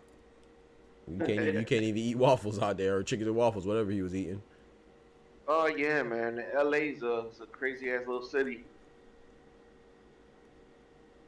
What's going on, man? Nothing much, man. Nothing much at all, bro. He said I'm in watch party. You call me a fool because he in the wrong place. Why you in the wrong spot, bro? You ain't at the party, bro. I'm only gonna be out for a couple minutes. I'm almost by work, but the main thing I wanted to jump on real quick, Doc, if I may. Yeah, I hear you, Clone. Yeah, go ahead, Cito. Yes, sir. It was you guys were talking about Lomachenko, and I believe I think it was Oscar. You were mentioning about the pound for pound list. Yep. Who are you referring to that made it to number 1? Bud Crawford? Hey, what? Nah, I think he said Joe Calzaghe. That's what you talking about? Oh, Joe Calzaghe? Oh, he was an all-time great. I love that guy. But I am going to agree with what you both said about him really not fighting any major name except like Bernard Hopkins, and I forgot who else it was. Roy Jones. With his resume. Roy Jones. Yeah. But I mean, those guys, he fought them when they were older. Yes, 40 and 41 respectively for Roy Jones and B-Hop. And with respect, if I may chime, if memory serves me clear, I might not be the smartest brother, you know what I'm saying, but I'm a smart man. Yeah, I remember that was a very close fight with Bernard Hopkins too. Yep, he dropped him in the first round. He got dropped. Dropped him in the first round, hit him with that Zhang Hergovich.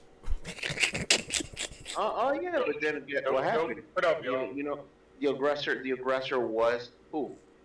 Bernard Hopkins. Yep.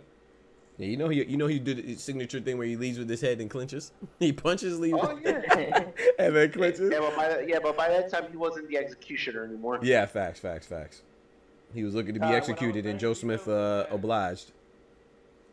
Yeah, what I was saying to you is that Lomachenko, accomplishment-wise, he is a great, but accomplishment-wise, he's just as great as Joe Calzaghe, because he didn't really accomplish a whole lot.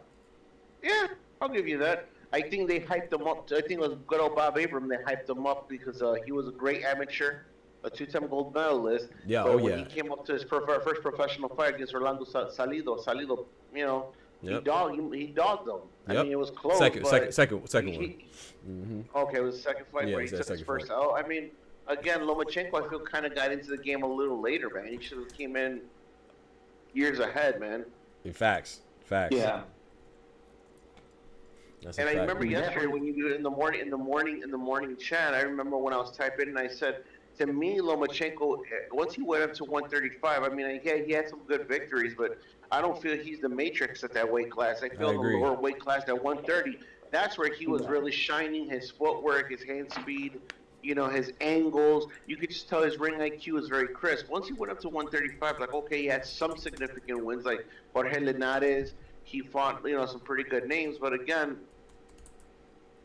Devin Haney could have been an up and down fight. That I had Lomachenko really winning that one, but again, the young man ended up outshining him. Yep. Devin Haney, and I had Lomachenko winning too, but I thought it was a good fight, so I'm not. And again, here you go. I was screaming up and down with some friends. I lost $100 on this fight when I was telling people that Lomachenko was going to dog walk Teofimo Lopez, because here I'm thinking the Matrix is the Matrix, and I mean, to me, Loma froze the first 7 rounds of the fight. Yeah. He got intimidated. He got bullied and got battered. Once the 8th round came alive, that's where I feel Teofimo Lopez really kind of lost his edge a little bit. I agree. I'm gonna let Clone get in here, bro. Clone, Go ahead, Clone. You were saying something, bro? Left hook lazy in the building. What's good? Oh no, he's not No, saying. I wasn't saying okay. nothing. I was listening to Cito. Oh, okay, my bad. I thought you were trying to say something. Go ahead then. Carry on. Hopkins fell out the ring. Nah, he didn't fall out the ring. Left hook. No. He got put out the ring. No. We gonna give Joe Smith. We gonna give people their credit. He ain't fall. He got thrown. I love how you just said that. Yeah, we gonna give Joe. Yeah. He ain't fall out the ring now. We gonna give people their credit. That's what we do right I here. feel like Lomachenko is just a better version of Joe Kazagi, because he ain't really fight like the people that we want to see him fight. He kind of dodged himself for Devin Haney. I feel like he gonna fight the people that we want to see him fight on the ladder of their career, or right before he retires. Mm-hmm. Yeah, I hope we get to see him versus Tank or Shakur, or like I said, it don't have to be Tank or Shakur, but I want to see you against one of the other champions. If you came out and said that you want to unify, then I mean you can only do that by fighting the other champions. So even if it's not Tank or Shakur, if he unifies, I'm cool. But apparently he don't want to fight Dennis Berinchyk because he's a countryman, So like I said, I hope Tank and Shakur don't fight because they're countrymen too, and see the reception they get. Hey, we not gonna fight because we countrymen. What the freak? Only certain countries get away with that, man. In Berinchyc's defense, though, I saw a post where he said he'll fight Loma. He said I'll fight anybody. Berinchyk said, I'm trying to get this paper. I'm not going. I'll fight it. He said I'll fight him, but he's not fighting anybody. So we'll see how that goes. But I will say in his defense again, I'm not trying to defend Berinchyk. I'm just saying what I've seen and what I've heard. Mark Chamberlain, who's also on Queensberry, and Dennis Berincyk's affiliated with Queensberry. Dennis Berinchyk was on hold for Mark Thunder Chamberlain, but Chamberlain kind of messed up those plans at Riyadh season, kind of like Deontay Wilder did when he fought Joseph Parker. Instead, again, that Joseph Parker and Deontay and AJ clash. Mark Chamberlain messed around and lost to Paddy Padley, Josh Padley. Yeah, so now that's been derailed. So I don't know what Berincyk's gonna do. Frank Warren and Bob Arum are pretty close, so maybe he's gonna be given to Raymond Muratalo or Keyshawn Davis. I don't know.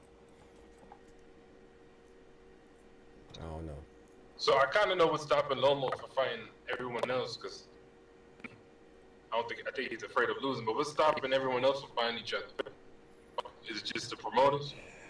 Right now, I would say situations like for example, I know a lot of people would be mad at Shakur. If you're a Tank fan, you're mad at Shakur. I'm not mad at Shakur. Shakur just got out of a deal where he was adamantly calling out Lomachenko, and that fight could have been easily facilitated. They're both on Top Rank, and it didn't happen. So rightfully so, you're gonna leave, right? Why would you stay in a shitty position? Like even if the grass isn't greener on the other side, at least you know that it's brown over here. So let me go seek elsewhere. So now he saw it elsewhere, and he's with Matchroom. He just got there, hasn't even fought his first fight. So I don't blame Shakur. But if you're a Tank fan, you're gonna blame Shakur, and if you're a Shakur fan, you're gonna blame Tank and believe Shakur that they could have fought in that interim. How can you fight when you're a free agent and you don't even have a promotional company and then you get injured? So so I just think that I don't blame. I blame them all for not being too adamant. Like but I don't know who to blame more. You know, Lomachenko, obviously, like you said, he's contemplating retirement. And then I just talked about Dennis Berinchek. I don't even know if he's available.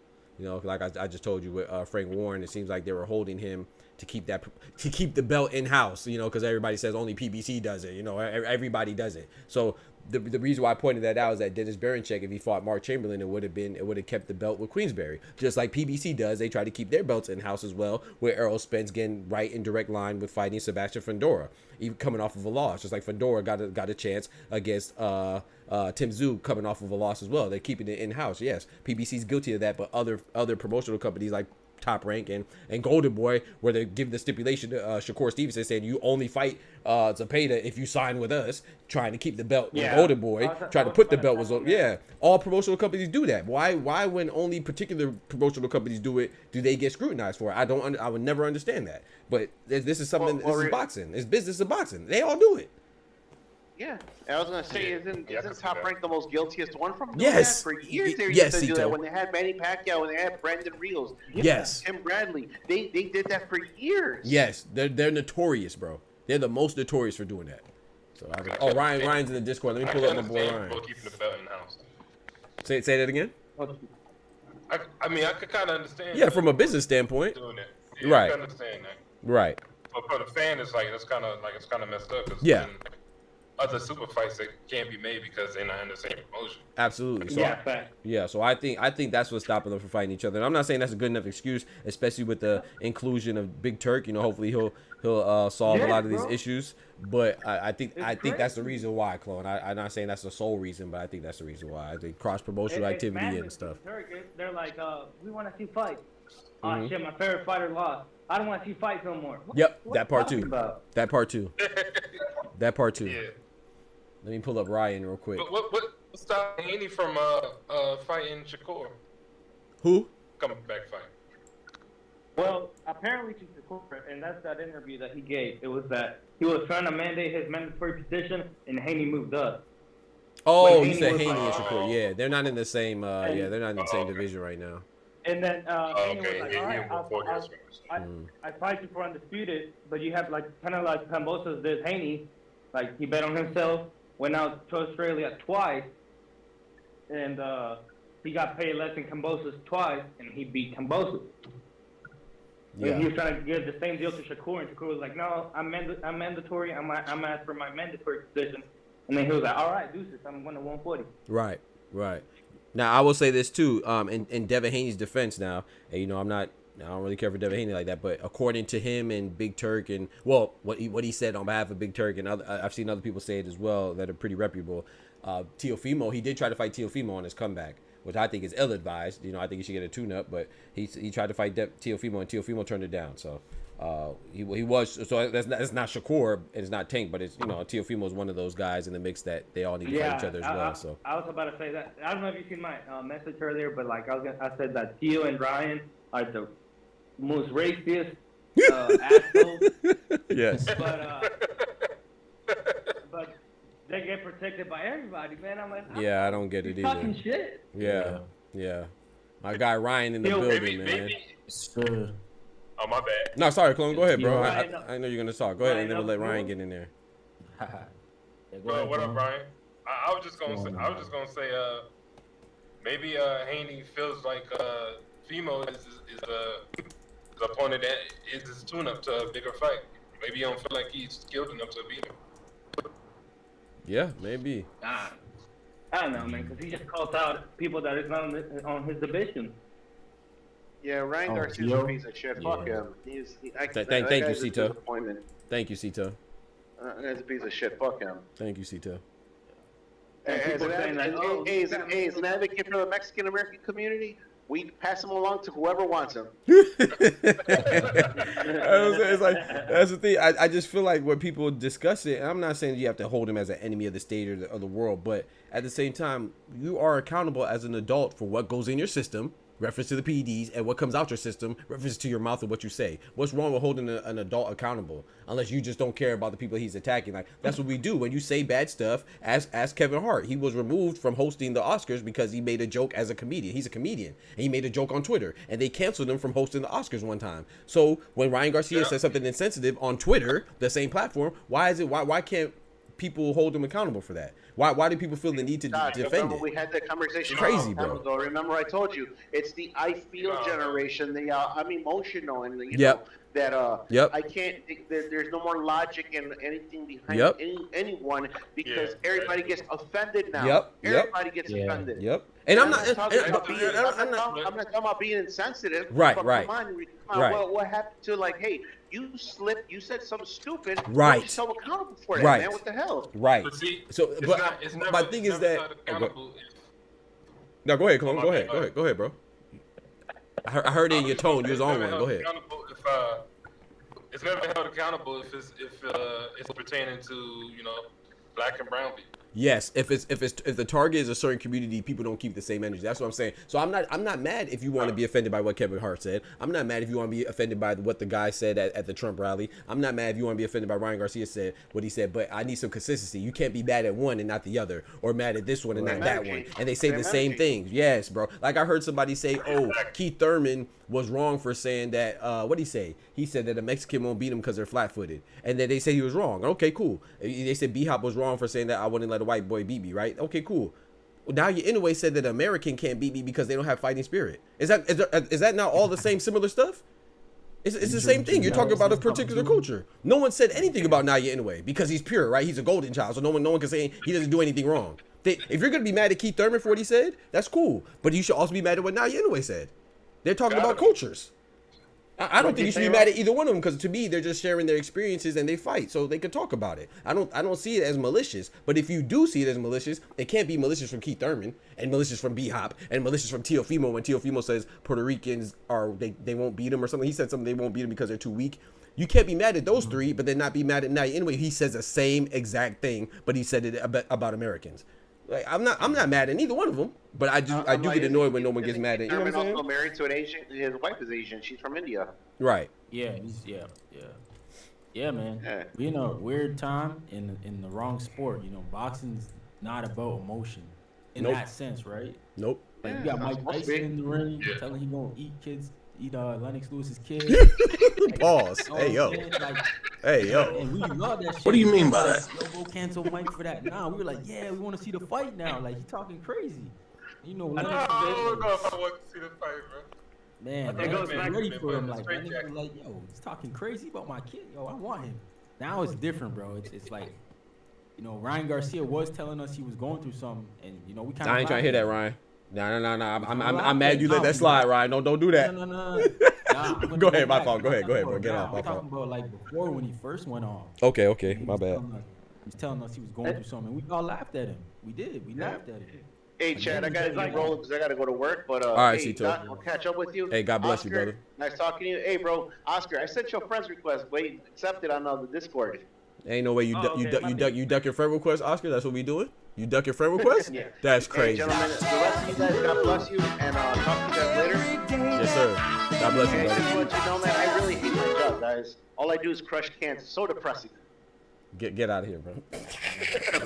I crush cans so depressing. Now, I like that one. That was a good one. Hey, you sound like a rapper on that one. That was a good one. You sound like a rapper. That was a good one. Ban his ass from Discord. I'm telling you, bro. Nah, that was a good one. I ain't gonna lie. That was a good one. Crush cans so depressing. Nah, that was good. That was good, bro. But it goes back to what Tito was saying. It's the I feel generation, and I feel like most of this generations are pussy. Facts. Big facts. Yeah. Every commercial you see is about, you know, like I said, I'm not knocking anybody's mental state, but it's about being, it's like they want you to be depressed. But go ahead, finish your thought though, Ryan. I apologize, bro. I know I interrupted. Sorry. Nah, I'm just saying, like, you know, he was going through something back then, and then, you know, we saw it kind of in real time with the Devin Haney fight. So, you know, it was real. But then, even then, people didn't really say, yo, jump out the fight. And then when he fought and did all that crazy stuff afterwards, people are like he's a victim. Now he's a victim. Like, you would have thought Devin Haney popped dirty. You feel me? Never watched the fight. You feel me? I love when you said that yesterday, Ryan. I love when you said that, bro. That was a great point, bro. You would have thought Dev was the bad one. And You Dev feel me? did all this crazy shit. When just not looking at the situation, just hearing people online, you would have thought Dev was the one who did all the malicious stuff to Ryan. You feel me? When Ryan's out here, cases talking about George Floyd and come on now, all this other shit. Come on now, do boxing, bro. Come on now, come on now. Hey, I'm gonna tell you something. Like with Tim Bradley, it's crazy where he was like, people just need to let go of what Tio said. Okay, that's one. Then he's saying, Haney is soft. And like I said yesterday, dog, motherfucker, you're the one that went into an interview and said Miley Cyrus made you depressed. You feel me? That's what I'm saying. Shit, so what? Come on, bro. Yeah. Come on, man. And that's yes, bro. The hypocrisy, bro. It's just so if you're gonna get over, I'm not saying, bro. Everybody has their own sensibilities. If something that somebody says doesn't bother you, that's good because words shouldn't bother you, and people are gonna say some crazy stuff. You shouldn't be sensitive to everything. But if you're gonna say that, oh, just get over what Tio Febo said and let it go, that's fine. But then why are you get over Devin Haney too? Let it go. Yeah. Why are you still talking about it? Get over it, bro. Yeah. Like it's just very hypocritical, bro. Talking about Haney. The only reason we're talking about Haney now is because this channels haven't let it go. And they're the ones that bring up the news. ESPN, Pro Box, and all this and that. Fox Sports, they haven't let it go. So we got to keep talking about it because they haven't let it go. Exactly. And the fight was months ago. Bro, and I've heard some people saying that Devin Haney has to let it go. It's like, I don't get, like, he's not out here saying, oh, I'm going for a lawsuit, guys. I'm in this part of the process. He's just going through the lawsuit. Like I said, Vladimir Shishkin appealed William Skull. Anthony Alasquaga literally yesterday just got his no contest overturned to a victory in his favor against Jonathan Gonzalez. How did he do it? Via appeal. This just happened, bro. Like, this happens all the time, more than we notice. It's just that when somebody does it that we don't like, we're gonna magnify it. You know what I'm saying? And that's what I think is very. So you're not mad at the process. You're just mad at who's doing it, and that's to me that's weak. You're mad at the person, and that's weak as hell. That's weak as hell, bro. Because this is not the first time, it's not the last time. It's not even the most recent time. It's just even Bivol. I feel like they're treating the Devin Haney situation like when Floyd fought what was it, Victor Ortiz. And the headbutt. Everyone got mad at Floyd. Yeah, they got mad at him for hitting him when they claimed he wasn't ready. But you always, you're told to protect yourself at all times. All times, baby. Especially if you just headbutt somebody. But he dropped him, and he got headbutt. He was getting headbutt the whole fight, and then the last one was just like blatant. Yep. But they treated Floyd like he was the victim. Now I'm like, how did we switch the narrative? So it's crazy, bro. I don't understand it. Me either. I'm not going. And let me hit this comment real quick because Sports Prediction said so. Shout out to Sports Prediction. He said Tank at least could have pulled up Gary Russell Jr. if he was pulling up somebody else up other than picking an unknown Lamont Roach. Gary versus Tank is super big for the DMV. Gary stay trash talking to. Okay, Sports Prediction. I respect your opinion. Shout out to you. But that is terrible. Like, come on, bro. Like, if he would have picked Gary, when's the last time Gary Allen Russell fought, bro? Matter of fact, the last time we seen him, we just looked this up, right? He fought Miss what's his dude's name? The Filipino guy, Miss Gaia. I can't remember his name right now off the top of my head. He fought him last. That was like 2 or 3 years ago, bro. We just talked about this. So he's been inactive and he's coming off of a loss, and you're saying that he's a better opponent because he's trash talking Tank.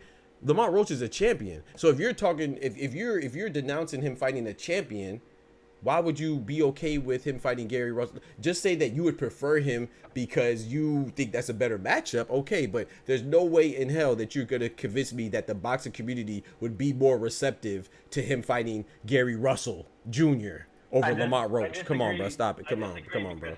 In Washington, nowhere on earth. It could have been in Gary Russell Jr.'s compound. Nowhere. I disagree with that because Chris O'Leary just said he's a Hall of Famer. That's true. My bad. You're right. My bad. You right. Better legacy. Hey, I just put up that work, y'all. Y'all be blessed, man. Hey, God bless you, bro. Thank you for coming through, bro. All right, bro. God bless you. He's a Hall of Famer. Nah, I don't think he's no Hall of Famer. But he lost to. Go ahead. Oh, sorry. Go ahead, Ryan. Had 3 fights. Yep. But I will say this though, Ryan. At 3 fights exactly. His 3rd fight, right? Yeah. But I will say this though. Yeah. I don't mind you calling Gary Allen Russell Jr. a Hall of Famer, but I cannot hear him being called a Hall of Famer the first time when you're trying to justify how good Lomachenko is. I've never heard anybody call Gary Allen Russell Jr. A Hall of Famer until I heard Chris Algieri talking about Lomachenko, and he barely got it out his mouth. He was over there choking. Gary Russell, he's a Hall of Famer, bro. If you go watch it, Nah, that boy was stuttering, boy. He knew he was lying. We gotta figure this Hall of Fame thing out. It's too. We're letting everybody in. That's true. That's true. That's true. Bro, I love baseball Hall of Fame. They don't let everybody in, man. Facts. They Facts. don't let everybody in.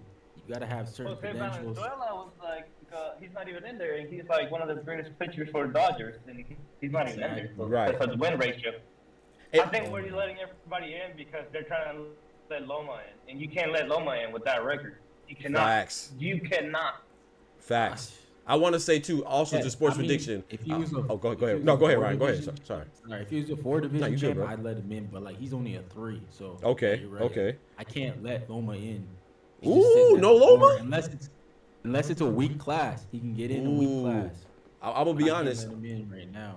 I'm gonna be honest. I for me, Loma gets in, but I think he could be overrated as a Hall of Famer. Like, he's a Hall of Famer, yes, he's an all-time great, but I still think he's overrated. I think people talk about him like he doesn't have 3 losses, like he's not 18-3. You know what I'm saying? So, but I do think that in my personal opinion, I could see how someone would keep him out, but I would put Loma in just because of his amateur background. And me personally, I don't feel like you get into the Hall of Fame solely off of your professional career. I think it's your entire contribution to the sport, and his amateur was phenomenal. So I got to put him in for me personally, but I ain't knocking it, you know. But I want to say just sports prediction. We said Gary Russell the other day. I totally would rather that fight. I'm not mad at that. I'm just saying the reception. Like I thought Ryan made a good point. He said in the DMV it's bigger, but even then I would disagree. You know why? Because Lamont Roach. I'm not talking about from you, a particular individual, or me. I'm saying the entire landscape, right? Because Lamont Roach is from the DMV, and still you don't hear a lot of people saying that they like this fight. Like, you hear some people saying it, like, I'm cool with the fight because I'd rather Tank stay active than inactive.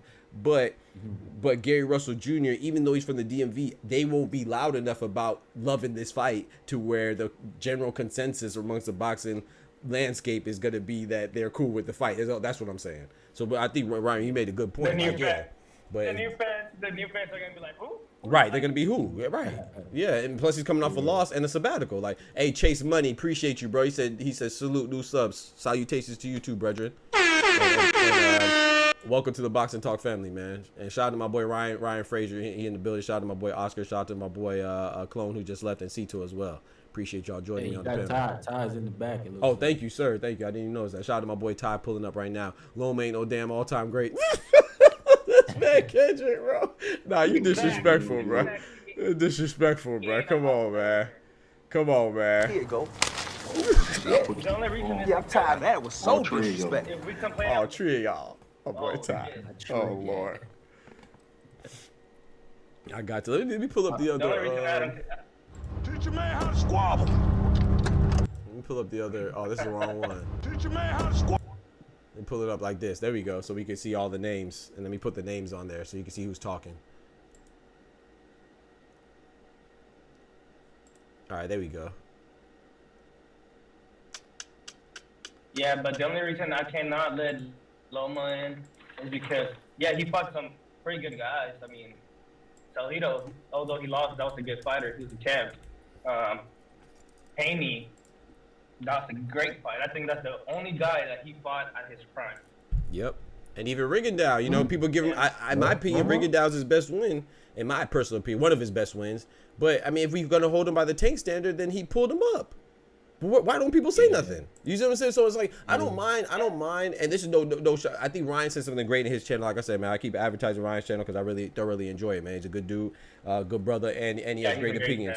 Yeah, facts. And so we may not always agree, but that's not what it's about. It's about, I understand every angle that he comes with, and I feel like I'm a logical dude, and I love and appreciate logic, even if I don't agree. But he said yesterday, and correct me if I get it wrong, Ryan, please. He said that because Tank is so good, I expect a lot from him. And I love that. Right. Okay. Yeah. That's what you said. Everybody's not like that. Right. I love that, but I do think that at some point in time we have to realize too that we can't penalize people for being good. Like I can't be less impressed with Tank. I mean, you can because it's your feelings, but I don't want to be. Sometimes I feel like we get into it, not just about Tank either. Even Canelo. Canelo falls into this. Sometimes Floyd falls under this too. It's like sometimes we get less impressed with somebody because we think that they're great. When someone does the same thing or less, we are more impressed because they're not as good. Like, I think that, like, for example, Canelo fighting Edgar Berlanga. He was a number 1 ranked opponent, undefeated. If anybody else would have fought a number 1 ranked opponent as a defense and was undefeated, had a phenomenal, outstanding record of knocking out 16 people consecutively in the first round, where your 17th fight was actually your 17th round of boxing, which is crazy. I don't like the Edgar Berlanga fight either but I don't like it because of how great Canelo is. So I think it's criminal for us not to recognize that as well. Because if anybody else fought a guy with Edgar Berlanga as a defense, voluntary, number 1, then we would like it. But it's because if Canelo fights and it's not David Benavidez, naturally we're going to be disappointed. And I will too, because I want David Benavidez. That's the best fight to me. But at the same time, I don't want to be cool with Naya Inoue fighting TJ Doheny, but who was 4-3 in his last 7 fights, but then be mad at Lamont Roach for getting a Tank fight when he's a champion. TJ Doheny wasn't a champion. But we saw it as a stay busy fight for Naya Inoue. So why can't we see this as a stay busy fight for Gervonta Tank Davis? Oh, because he's great. Like, come on, bro. Naya Inoue's great too. Worry, man. You about to be on Inoue's helmet just now. Don't worry. Dan Rodriguez said he want him. I'm talking to Edmund until that fight happened. Hey. You too small. They already making excuses. Facts though. Hey, Ryan. You go first. Hey. Yeah. Nah, fuck that. Hey, Ryan. Yeah. How you feel about Bam beating on old people, man? Yeah, yo. Because he's not scared of Bam, bro. I'm telling you. He said he want Inoue. That was enough for me. I was like, all right. Now I'm talking about Chocolatito. Yeah, I don't know why they're gonna make that fight. Yeah. We was fine with Inoue beating on old niggas. That's true. So I can't ban. Nonito was old. Nonito was old now. The Filipino Flash. He was old now. Life and death with him. He did go life and death that first fight. Facts. Yeah. There's people calling him to fight another old dude.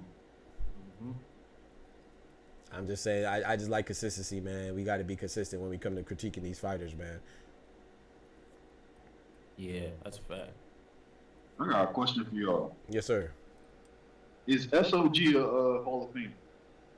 Of course. Oh, Andre Ward, sure. Yeah. Son of God. So why isn't Loma? Hey, yo, come on. Hey, I'm out. Y'all got this one. I'm sitting this one out. I'm not going. No. Yeah, I'm sitting this one out. Oscar, Ryan, please take off. I'm done. I feel like, I'm not we just let everybody in. If you let Tim Bradley in, I mean, hey, yo, okay, y'all disrespectful. Let's be real. I can agree with some people when people will say, "Hey, Loma isn't a first ballot." Okay, cool. Okay. But to say he doesn't belong here at all, that's blasphemy. Blasphemy? Okay. Yeah. Okay. But Andre Ward, though, come on, you got to use a different benchmark, bro. Please, bro. Come on, Ty. Yeah. Andre Ward ain't got nothing to do with this. Come on now. Come on, bro. Andre Ward? Ward is the perfect example because people Lord. that want to nitpick on him Okay. talk about the resume or name value. Even though he beat some dudes. Okay. Super 6 tournament, though? Come on now. Undefeated? Now, Oscar, my boy. Kovalev? Come on now. The Crusher? One was on a roll at one point. He might be Mr. I don't feel like fighting now. That's true. But we can't act like he wasn't on a tear before. He was, for sure. No, no Moschenko. No Moschenko. Beat the Japanese guys and Moschenko and all that. He's, like I said, he's talented as a Hall of Famer. He's got the skills. And just that amateur background puts you at the door. Yep. But the professional should open the door, but it didn't. To me, it didn't quantify. It don't quantify to me. Like the Shakur, Haney earlier years, and Tank. You can't even say. Well, he offered Tank, and Tank declined it when he was younger. But it's like we all know that Bob won't put you in a dangerous situation. So Tio was an upset. It was a big. Tio was what? Tio was an upset. Oh, upset. Oh, well, I heard something else. I'm about to say, hey, yo, no did it. And then I think he was molested. Hey, like So hold on now. with Haney. Oh no. Lomachenko beat him up, but guys, dang, I mean, he got beat up by Kambosos, but dang. But and with Haney, it's like I feel like Loma could have won that, but he took so many rounds off. Yeah. So I agree. I had Loma winning. To me, he never delivered. Like. All right, so let me understand something. 18-3. But I don't think it was a controversial decision though. You know, I thought it could have went either way between Loma and Haney, but I did have Loma winning.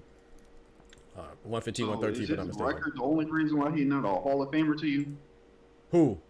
Loma? You still talking about Loma? Yeah, I'm talking to Oscar. Okay. Not only that, but the accomplishment. Was he unified? It's plenty of people that in the Hall of Fame that aren't unified. Is that your standard, or are we going by like what actually gets you in? That's a good question. Okay. Because if we talk about accomplishments, even though I don't like the fact that Bob put the man in position, he still had the amount of fights he took to become a 3-division champion. Some of the names he actually beat too get it. Y'all laugh at Chris Algieri for saying Gary is a Hall of Famer, but that man fought him in what, his 3rd or 4th fight? Okay, I'm gonna tell you I have a problem with that though, Ty. Yeah, I'm gonna tell you I have a problem for that, right? Because we can't. I'm not talking about you or me. I'm just saying as a whole. We can't at the same time say, oh, it's okay that he lost to Salido because it was his 2nd fight, but then say, oh man, he beat Gary Allen Russell his 3rd fight. Like we like, what are we doing, bro? Like we can't keep giving them the benefit, and that's what I be talking about with the different rubric that Lomachenko is graded on. Like we at one hand we're applauding him for beating somebody as a caliber fighter of Gary Allen Russell on his 3rd fight, but then at the same hand we're giving him a pass for losing his 2nd fight. So basically we just give him all the excuses. Nah, bro, I'm not going. Man. Yeah, I'm not. But I do have him in my Hall of Fame though. I think he does make the Hall of Fame. I agree with that. But I don't care when you fought him. That's when you decide to fight him. Losing to somebody that you arguably you're not supposed to lose to doesn't just leave you off the hall. I agree. It goes by your whole body of work. I agree. His whole body of work is better than some people that's already in. I agree with that. Yeah, exactly. Yeah, I agree with that's why that. he got to get in. Yeah, you agree with that? That's why I think he's in. But in Oscar's defense, though, oh my bad, go ahead. First ballot. If we say he's not first ballot, cool. Right. But the whole idea of him not belonging in there, nah, that's wild. Well, I would say Oscar's defense too, though. In my opinion, what Oscar's to me is saying that once again, I think we're choosy again. Like, but I do agree with the who's in the Hall of Fame. He gets in. But with Tim Bradley, I think we mentioned Tim Bradley. In my opinion, Tim Bradley, we just don't agree. Especially those who watched the fight against Pacquiao. I didn't think he won, but it's not fighters fight, judges judge. It's not his fault. But on paper, he beat Pacquiao. He's a legend, in my opinion. You know what I'm saying? And then he also beat Juan Manuel Marquez, who's another legend, you know, in my opinion as well, which I don't even think that's an opinion. But I think just off the strength of that, that's not even counting Devin Alexander, if you remember how good he was. That's not even counting Lamont Peterson, who was a champion. That's not even counting Nate Campbell, who's a champion. So I think, in my opinion, Tim Bradley definitely belongs in there. I might talk about his stupid-ass takes, but I think he belongs in there from a fighter standpoint. And I think from Lomachenko, in my opinion, Tim Bradley got a better resume than Lomachenko. He might not have made it look as good, but to me, Tim Bradley. So that's why I kind of agree with Oscar. Is like, yeah, Lomachenko's a beast, but at the same time, if when we talk about Tank and how many champions that he fought, what do we say? Oh, well, Hector Luis Garcia, we don't say he's a champion. We just say, oh, Tank brought him up. Leo Santa Cruz, we don't say that he's a potential all-time great too. We just say, oh, he brought him up. All these guys, a lot of the Tank guys that Tank fought were champions too. So if we're gonna say that Lomachenko fought these champions and went on a nice run, well, Tank's on a pretty nice run too. So that's what I'm saying. So when you talk about the boxing landscape, it's just so funny how we're readily willing and accepting of Lomachenko's accomplishments, but we're so quick to denounce and degrade the accomplishments of other fighters because we expect more of them. Like, come on, man. Lomachenko's a matrix. I ain't seen him pull a Neo in a long time. I ain't seen him dodge an bullet. I seen him get hit quite a bit. You know, he's from the Matrix. You know what I'm talking about? So he ain't dodging hands or feet. So I'm just saying. To me, like, now I'm talking about my opinion now. It's not about what gets you in the Hall of Fame. Now it's talking about my opinion. My boy Ryan in the building. Sorry, Oscar. My bad. Because, yes, sir. You need that superstar fight, and he don't got it. He don't got it. He don't got the superstar win. Which is what they say what's name needs. Which is what they say Tank needs, right? Okay now.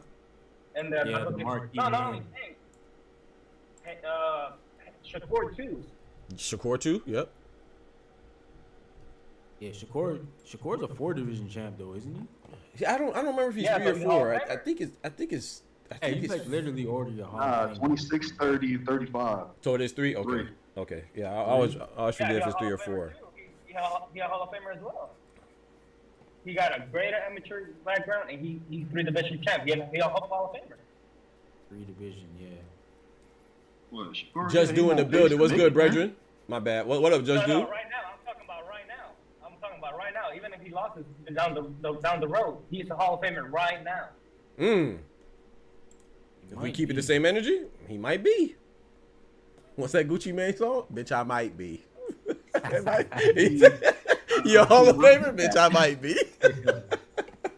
Gucci. Hey, man, he might be, bro.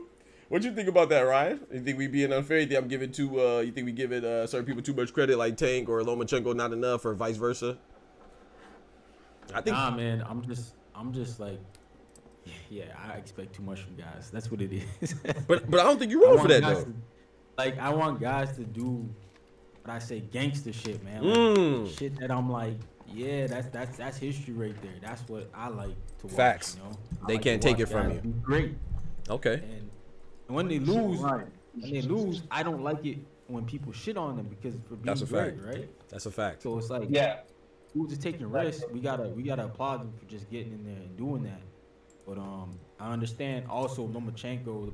My problem with him is when he take risk and lose, he blame everybody but himself. You know, he don't give dudes credit. And everybody around gives him excuse. Talk to him.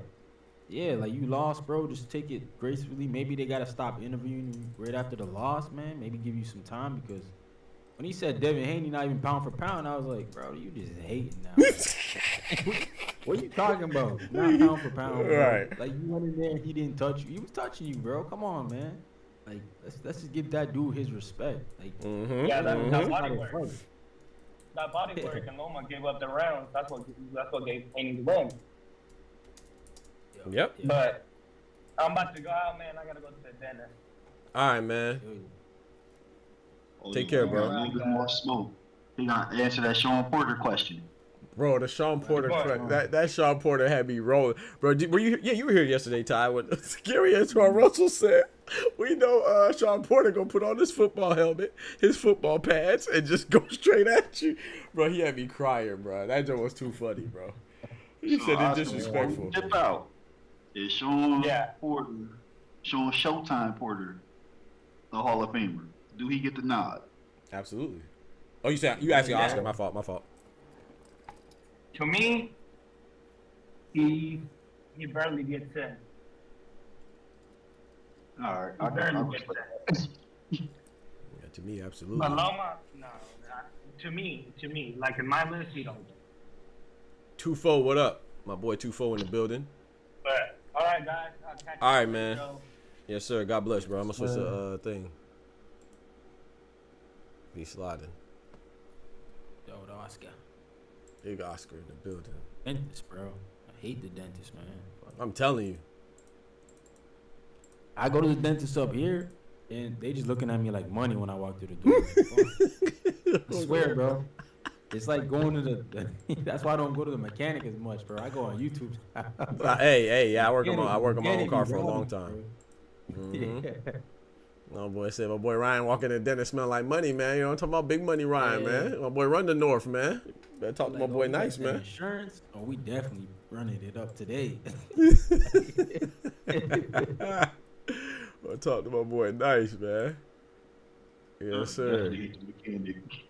Yeah. I always work on my own car. I did that out of necessity after high school, man. Like Ryan said, they try to tax you, man. A lot of times they don't even get you right either, you know.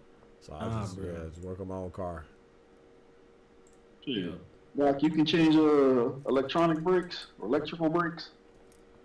Have I ever done that before? No, sir. These newer cars, they trying to force you to go to the dealer. Yeah, oh yeah. No, I never did that before. They try to force you for sure. Oh yeah. He said Sean Porter was just inducted in the Hall of Fame right in August, right? Yeah, Tufo recently. Yep. I feel like everybody need to have their camera on. Talk to us, Moochie. He said I could be wrong. Was that the international or was that the Las Vegas? I think it was international. I think Las Vegas was this past summer. Ooh, was it the Las Vegas? Let's find out. I thought it was an international. Zab Judah. I'm pretty sure Zab Judah was in the Vegas one or something like that. Mm-hmm. No, he definitely was in 2-4. That's why he brought up Sean Porter. He was just asking if Oscar agreed with it. Yeah, he did. But I gotta see if it was I gotta see if it was the international joint or the. That's a good question. I think it was international. I'm not sure which one he went into, but I know he just went in recently. Yeah. I had asked Oscar that because I had to make sure the standard was the standard. Yeah. Nah, it was international. Yep. It was international. Sean Porter was inducted to the 66th Summit Country Sports Hall of Fame at the Annunciation Greek Orthodox Church at Akron, Ohio. So all them dudes is getting. Wait, no, Summit County Hall of Fame. Hold on now. E. Thurman, Earl, maybe even Danny Garcia. It was like, man, that was the 147 that was hot. Yep. So he's in both. So it says undisputed first. Wait, hold on. He was inducted to the Nevada Hall of Fame in August, and then the Summit Hall of Fame this month. So earlier this month. Right. For the international. The international joint. I think my boy DG not gonna make the cut. Danny Garcia is tough. It's tough. He got those wins though. Matias. He beat Madonna too. No, he beat Matias. No. Lucas Matias. He was supposed to make it, but there's some sketchy stuff, so they said he ducked. So wait, hold on. I have an update. The International Hall of Fame for boxing is in New York. So no, let me see if he's in there. He's not. It's in New York. Yeah, it's in New York. I'm tripping. I was thinking of because the basketball one's Ohio. All that stuff's Ohio. So I saw the Ohio and I thought that was it, but no, it's in New York. So let me see if he's in there. I don't think he's in. It doesn't say international. It just says Las Vegas and Ohio. No, I don't see him.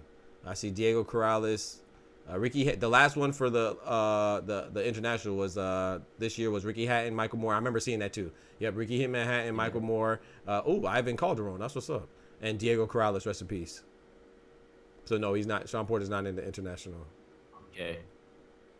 Oh no, Ty, I might have to put Danny in, man. He beat Morales, Amir Khan, Zab Judah, Lucas Matisse, Lamont Peterson, Polly.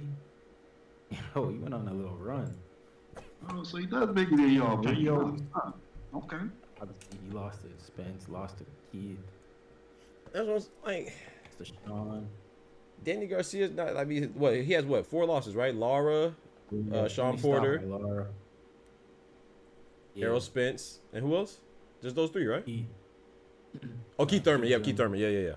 So 4. So that's not bad. And Sean Porter has 4 as well, right? His was to Errol Spence, Keith Thurman, Terrence Crawford, and who was the other one? Kell Brook. Yeah, so 4. Yeah, so I mean, bro, all those are champions. You know what I'm saying? And Laura doesn't look good because he was an old champion, but but Danny Garcia is not a spring chicken himself when it happened too, coming off of a hiatus. You know, the records might not reflect that, but we know that. So I don't know. I don't know because the way he's lost too. I mean, I don't know. It's a longer waiting period. Or appreciate it, Kendrick. Kendrick said he thinks it's a longer waiting period. Could be true. Probably right. I think it's like 5 years. Okay. After you retire, right? Not fought for like 2 years. Something like that. You gotta not fight for like 2 years though. So these guys, you know what I'm saying? They just retire like every day, you know. I'm telling you, bro. Yeah, T.O. retired last year. Evan retired. Ryan Garcia retired. These dudes just retired, man. They get frustrated, bro. Paperwork. What you say? I think they MJ, bro. Yeah, facts. I think they MJ. Like goes back to what Oscar was saying, man. People just too sensitive, man. They get a bad reception for a fight, they retire. Oh, y'all don't appreciate me, I retire. Come on, bro.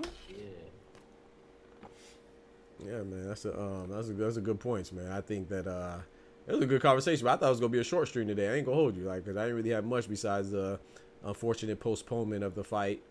officially, and then Davis, then the Anthony Alasquaga. Like I said, I'm gonna take that upon myself, man, and Ty can attest to this because me and Ty got into plenty of debates. I'm not the biggest Devin Haney fan, but I like boxing, man, and I feel like we got to upkeep the integrity of the sport, and I think that Ryan does a good job of doing that. Karma, shout out to her, and Just Do, shout out to him. I know I'm missing somebody else I frequent. My boy Ray Davis and Claymore, them, you know what I'm saying? They do a decent job too. But I think that it's important when we talk about things, especially the things that happen in the sport, like Devin Haney having an appeal.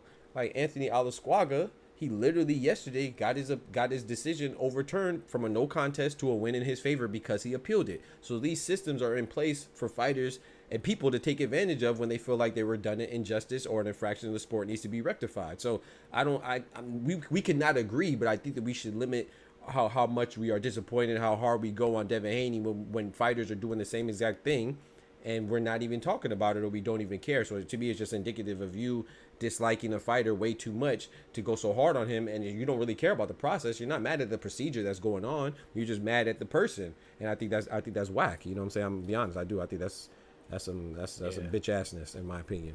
Because Anthony Alasquaga literally just it was a no contest due to a headbutt in the first round. The fight went on for a little bit, and then he complained about his cut, and he didn't want to go anymore. And they're like, okay, it's a difference between you can't go anymore and you decide not to go anymore, and I agree. So the fight was turned from a no contest after Anthony Alasquaga appealed, and Jonathan Gonzalez took a TKO loss in the first round. That just literally happened tonight. And then that fight happened on when? October 14th, I believe, Ryan? Yeah, October 14th is when that fight happened because I was on the undercard of the Junto Nakatani versus CP Freshmart in Japan.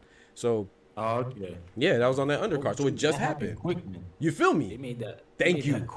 And you know what's crazy, Ryan? 2 days before, Dimitri Bivol lost to Artur Beterbiev, in my opinion, which was one of the best fights this year. And I thought that Bivol won, but I wasn't mad. I don't think it was a robbery. But it is controversial because I think some people got Beterbiev, some people got Bivol. However, Bivol and his team, Kornilov by his manager, he has declared and has went to court to appeal the decision. Nobody's mad. Those two decisions that were been appealed, one by Bivol and one by Anthony Alasquaga in the same weekend, chat. That's crazy. And no one says nothing. And then the week before that, Bivol's team does that. Right. You know, that judge will hopefully never judge a championship fight again. Yeah. Eight rounds of four is crazy. It's just too wild, man. I don't even know how you even describe that. You know, that's what they need to do. And these guys lose like that, they need to go to the judges and say, yo, facts. Tell us how you got that card, please. Please. Just explain to the people. Please, bro. and you can't be high-fiving with a promoter after that. That's nice. That too. But even before that too, and Vladimir Shishkin and William Skull, that fight that the IBF belt that Canelo vacated because he didn't want to fight him, thankfully, because I don't think anybody was interested in Cinnamon versus William Skull anyway. They fought. William Skull won. Vladimir Shishkin again appealed for a fight for a decision that he doesn't agree with. No one's talking about it. So once again, it's like you got to distinguish between what you don't agree with and what you and be honest with yourself that you just don't like Devin Haney. That's the problem. It's not what's going on. It's that you don't like him, bro. It's okay, but be honest with yourself. Don't act like he's pioneering appeals. He's not the pioneer of appeals in boxing. He's not, he's not trailblazing appeals in boxing. This happens more frequently than you know. Right. Yeah. Or the first to go grab that lawyer. Bro, and thank you for saying that too. Because also with PEDs, I know I sound like a broken record because I was saying the same thing on Ryan's stream. Shout out to Ryan when he was talking with Edwin. Shout out to Edwin as well. What's the name? Cletus had PEDs and the system was suspected of PEDs against Zab Judah. Zab Judah took him to court.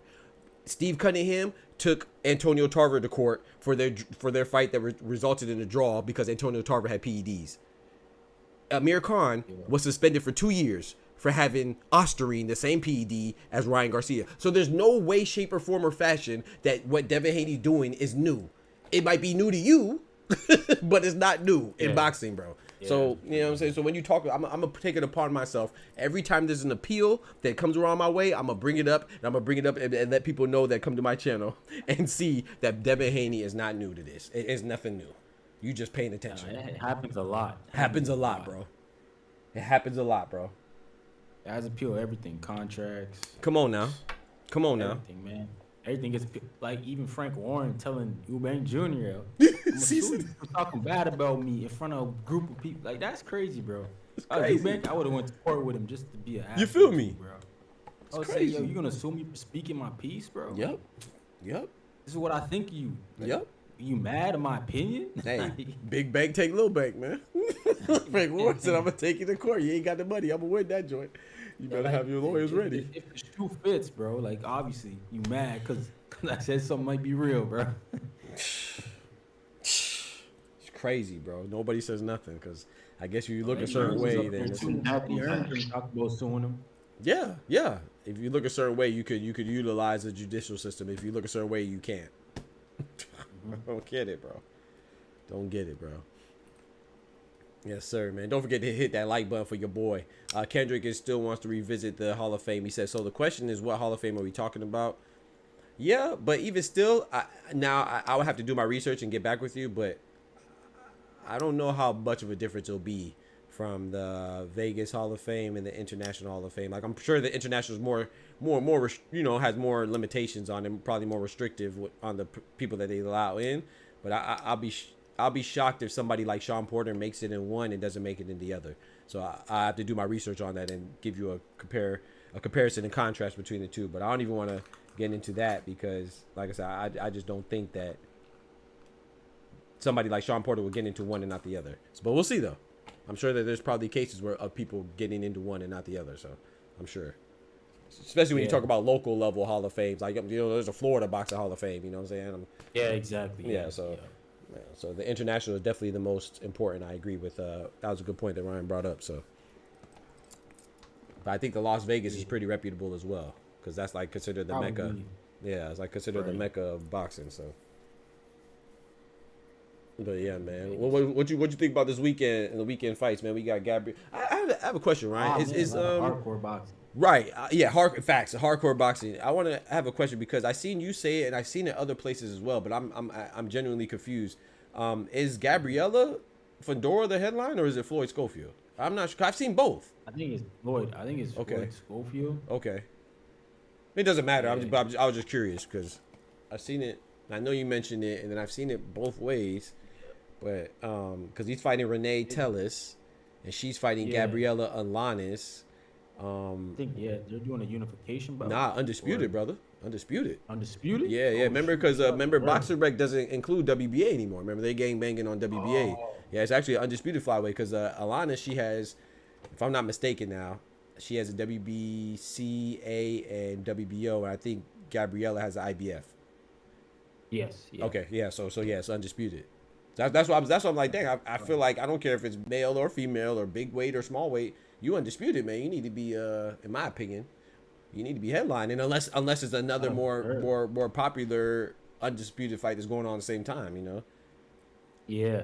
And she wins. She'll be 22 years old. Yeah, man. Yeah, man. She young, man. That's why I was saying to Edwin. I was like, man, could she be like a future, like not a Hall of Famer, but the face of women's boxing? Yeah, I saw you say that.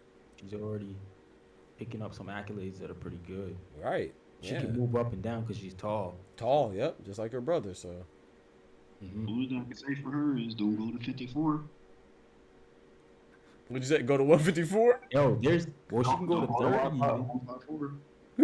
154. Talking about she coming back down. Oh yeah. What's that, Clarissa? Yeah, she talking about she going to 154. Hey, Need to go to 47 so we can see Alicia. Don't forget to smash that like button, people, please. I appreciate it. I would love to see that. But I don't know if she can really make the cut, even though she keep on woofing and saying she can. Yeah. Yeah. So you can make it the Cyborg. Why not these other women? Nah, yeah, that's the way I look at it too. Like she had big energy for Cyborg when it came to that. But when it comes to Alicia got to go to 54. So it's like, man, what? Yeah. It's like she only said two names. Let me get Chris Cyborg and let me get Katie. You want Katie Taylor now? That's what she was on record saying. That was a minute ago though, right? That was a while ago though, right? I don't think she can fight. Katie Taylor's too small. Yeah, okay, yeah. I'm about to say she too small. That's too small. If that's the case, she might as well fight Serrano too in them. So that's too small. Yeah. That's the whole reason saying if you go to 47 for them, why not fight the person that's actually actively saying she wants you? Yeah, Alicia Baumgartner, yeah. Right. But I don't know if she can make that now though, because like even Alicia Bumgarner, I think her and what's she at right now? 135 or 140? 30. I think she's at 30. 30. Okay, yeah. 'Cause I know she wanted to fight Alicia. I think that makes more sense. Alicia Bumgarner and like Katie Taylor or Serrano, they're closer. Or even I know Sky Nicholson was calling out Amanda Serrano for a long time too. So I think those are like. I don't want that smoke, bro. That's what she says, bro. I don't think she wanted either, but that's what she said. She said until Jake Paul sent that to Eddie. Eddie gonna act like he never got the offer. Oh, okay. I ain't know that now. I'm not serving up my wife to get beat up. Hey, yo. Hey, yo, he ain't serving up wifey. Get them hands put on her.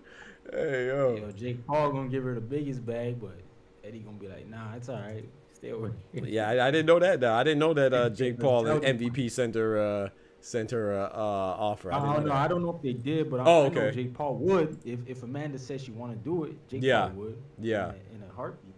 True. Yeah, I've been looking at Alicia Bumgarner's at 130. I always looked at that as Amanda Serrano not responding to her, like, cause she been calling her out. I don't think she wants that pressure either. I'm with you, but she said she wanted that. So shoot, Amanda, she's not gonna have many dance partners after this. So yeah, Alicia said she want that smoke.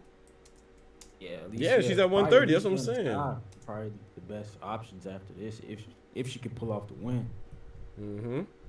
Yeah, if she could pull off the win, yeah. Hill, man. I think those Chantel Cameron fights took a lot of. Yep.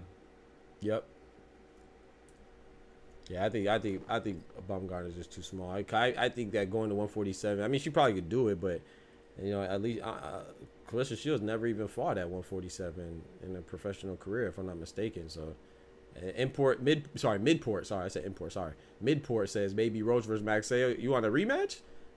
Oh no, rematch. I'm tripping. I'm thinking of Russell and Maxeo. Sorry.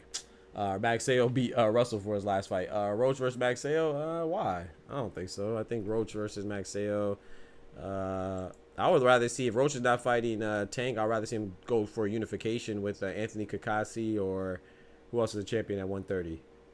Robson Kasesa, obviously he can't fight that because he's fighting Oshiki Foster.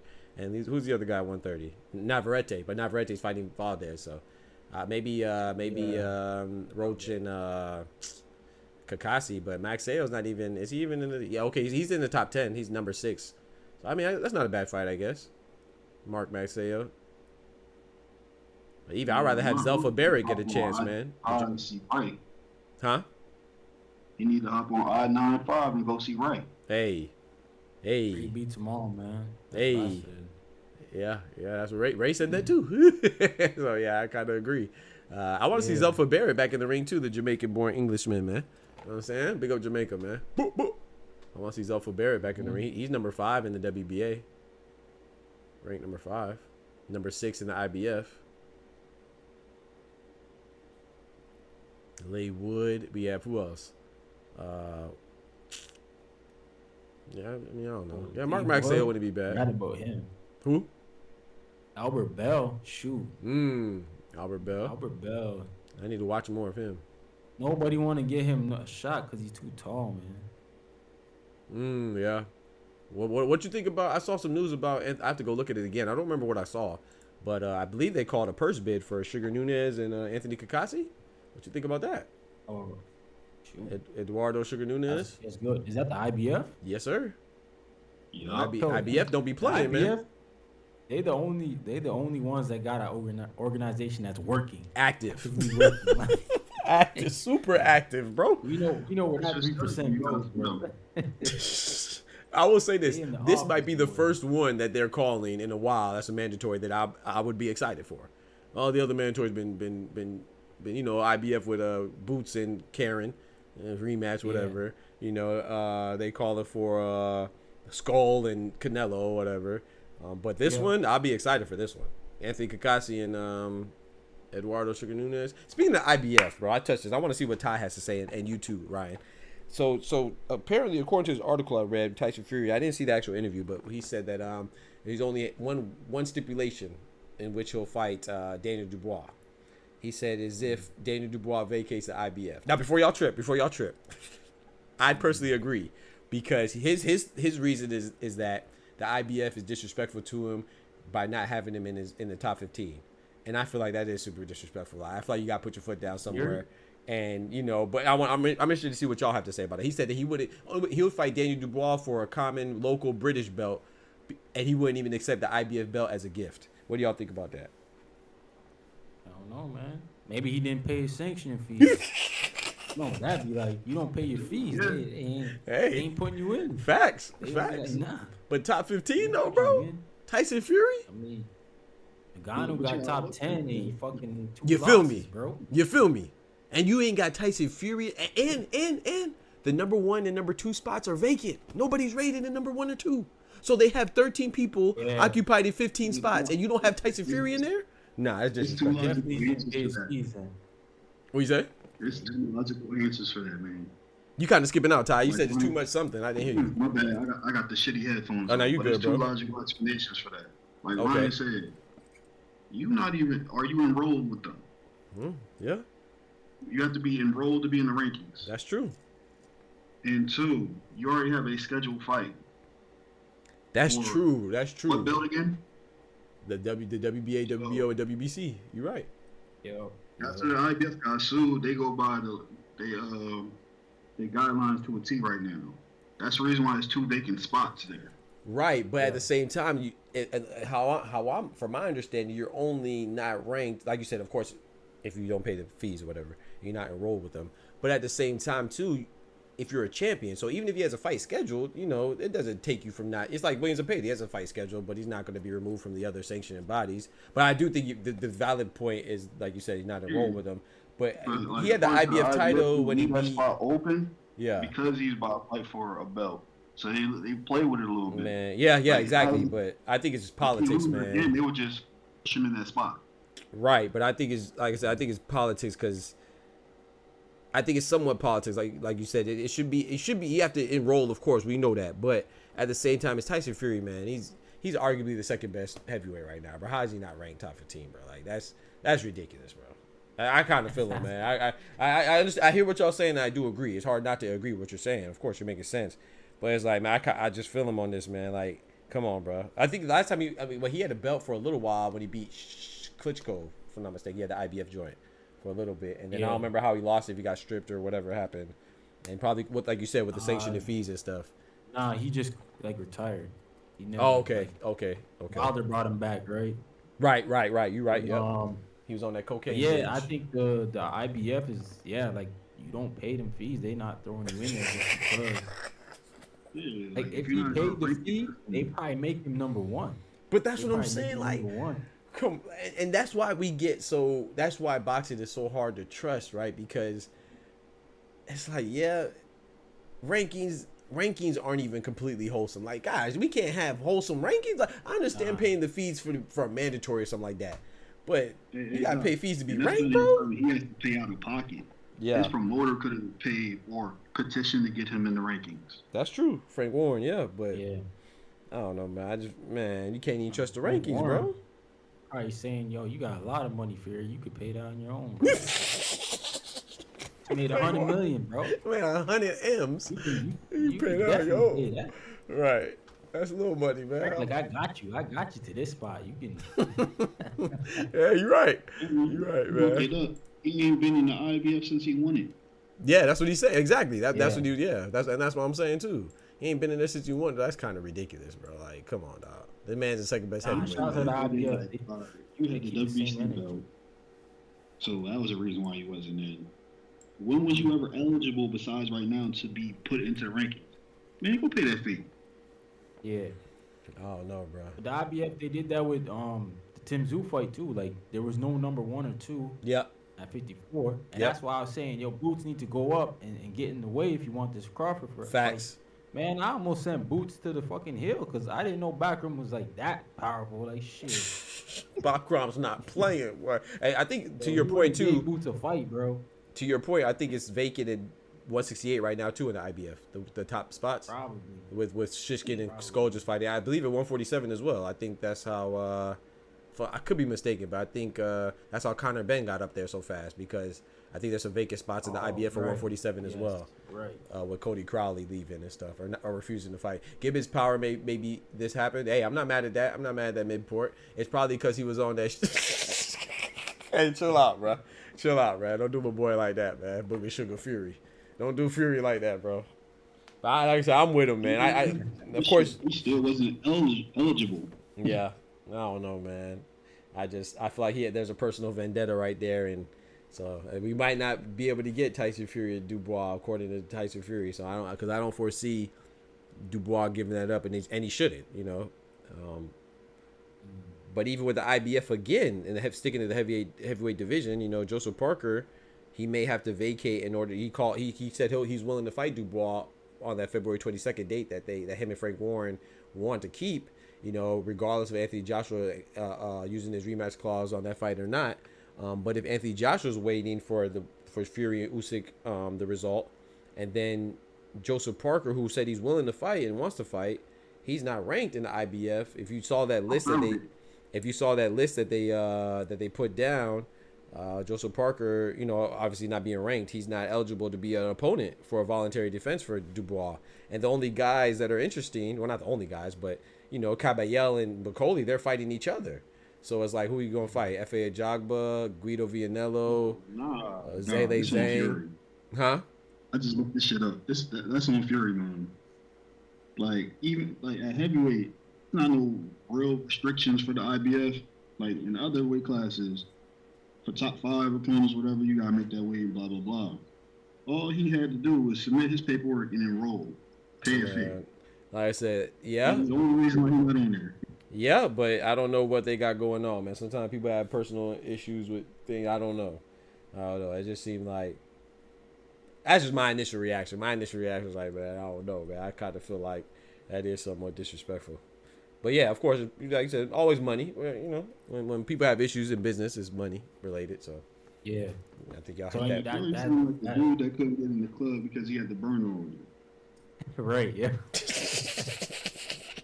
Bro, you had the blicky on you. You're not getting in here. Come on, man. Right. Come on, man. Come on, man. That would make sense to why they're talking about Joseph Parker, because those 2 spots are vacant. Right, you feel me? He's getting rolled, and he'll be right at the top. But in order for him to do that, he's an interim champ for the WBO, if I'm not mistaken. So that's what they're saying. The speculation is that he may have to vacate that, and once again, it's like they're somewhat penalizing him for being in a good position, like. Because right now he's in a bad position, even though he's in a good position, because he would fight Alexander Usyk, but Alexander Usyk is obviously tied with his business with Tyson Fury, which could potentially lead to a trilogy. So it's like Joseph Parker doesn't get his just due at a true, actual super belt, but then now he can't even fight for the one with IBF unless he gives up his position. And let's say Daniel Dubois doesn't fight him. Now, obviously, the logical thing would be to secure that fight before you vacate. But let's say that he vacates it, and then Dubois is like, nah, man, I'm gonna go fight for a voluntary defense. I want an easy fight. I'm gonna go fight whatever. And then now he done gave up his spot. That joke is bad, bro. He has to petition, but it all depends on if Dubois is willing to use his voluntary against him. Right, we know that, but the point still remains that even if he petitions, it looks like he was gonna have to, according to what IBF let out, the restrictions on his voluntary defense of the people that they listed. It's not inclusive of Joseph Parker, so Joseph Parker has to do something extra, is what I'm saying. So regardless of what he has to do, it's still potentially leading to him vacating his interim belt, and that's like that's penalizing somebody for being good, bro. Like, if anybody deserves a shot at the belt, it's the person that beat arguable Hall of Famer in Deontay Wilder and a good high contender in Zele Zhang. Those are his last 2 fights, whether they're controversial or not. He still won those, so I think he deserves a shot, man. I don't know, but politics, you know, we'll see how the chips fall. Right. See how the chips fall, man. But who you got this weekend though, man? You going with the favorites? I know I am. I'm all favorited out. I'm going with all the favorites this weekend. Hope Shockey wins. Yeah, me too. I'm going with Shock. Jahad Tucker got to win. I'm going with Jahad Tucker as well. And Raymond Morataya. I got Raymond Morataya as well. Yeah. What about you? Floyd Schofield, man, he got to win. Yeah, I got him winning as well. He got to win in spectacular fashion because his dad is crazy, bro. Like, talking heavy. These dudes talk about sparring like so much, like it's a real fight. Like, you would have thought You gotta go to the gym to see these real fights, bro. The You way feel these guys me? talk about sparring. You feel me? I'm just waiting for Brian Norman Sr. to start talking to The Boots. Floyd Sofo Sr. Because I see what happened in Atlanta. You talking about all these other sparrings, but what happened with B. Norm Jr.? Talk to him. What happened, bro? Nah, you ain't gonna leave us on that cliffhanger now. What we doing, man? This ain't Dragon Ball Z. Till the next time on Dragon Ball, for the next episode of Dragon No, bro. Come on, what happened, bro? I'm curious, man. I mean, they were supposed to be working on something, but Schofield dad was trying to tell him to turn up, and he got beat on. No bueno. He got beat on. Yo, I don't know why. I can see his dad doing that too, man. Like, you there to work, and his dad gonna be like, "Yo, go get him." Bro, I don't understand it. Like, he gonna get his son killed. Like, bro, dude. Like, I love Bill, but Bill not even that crazy, bro. Yeah. They don't talk like that dude. Yeah, that see. dude just. You would have thought Floyd Schofield was the best thing since sliced bread, bro. Like, Facts. This dude could beat anybody. He could beat Floyd Mayweather. Like, this guy is crazy. But I get it. It's his son, so I understand it. But I'm like, man, you gotta be real sometimes. Like, yeah. He definitely has to look spectacular, man. I guess what's he find? Renee Tellez Giron or something like that. Giron. Yeah, he gonna have to look spectacular, man. Especially because they didn't want to give my boy Lucas Body to fight. Talk to him. Go ahead and.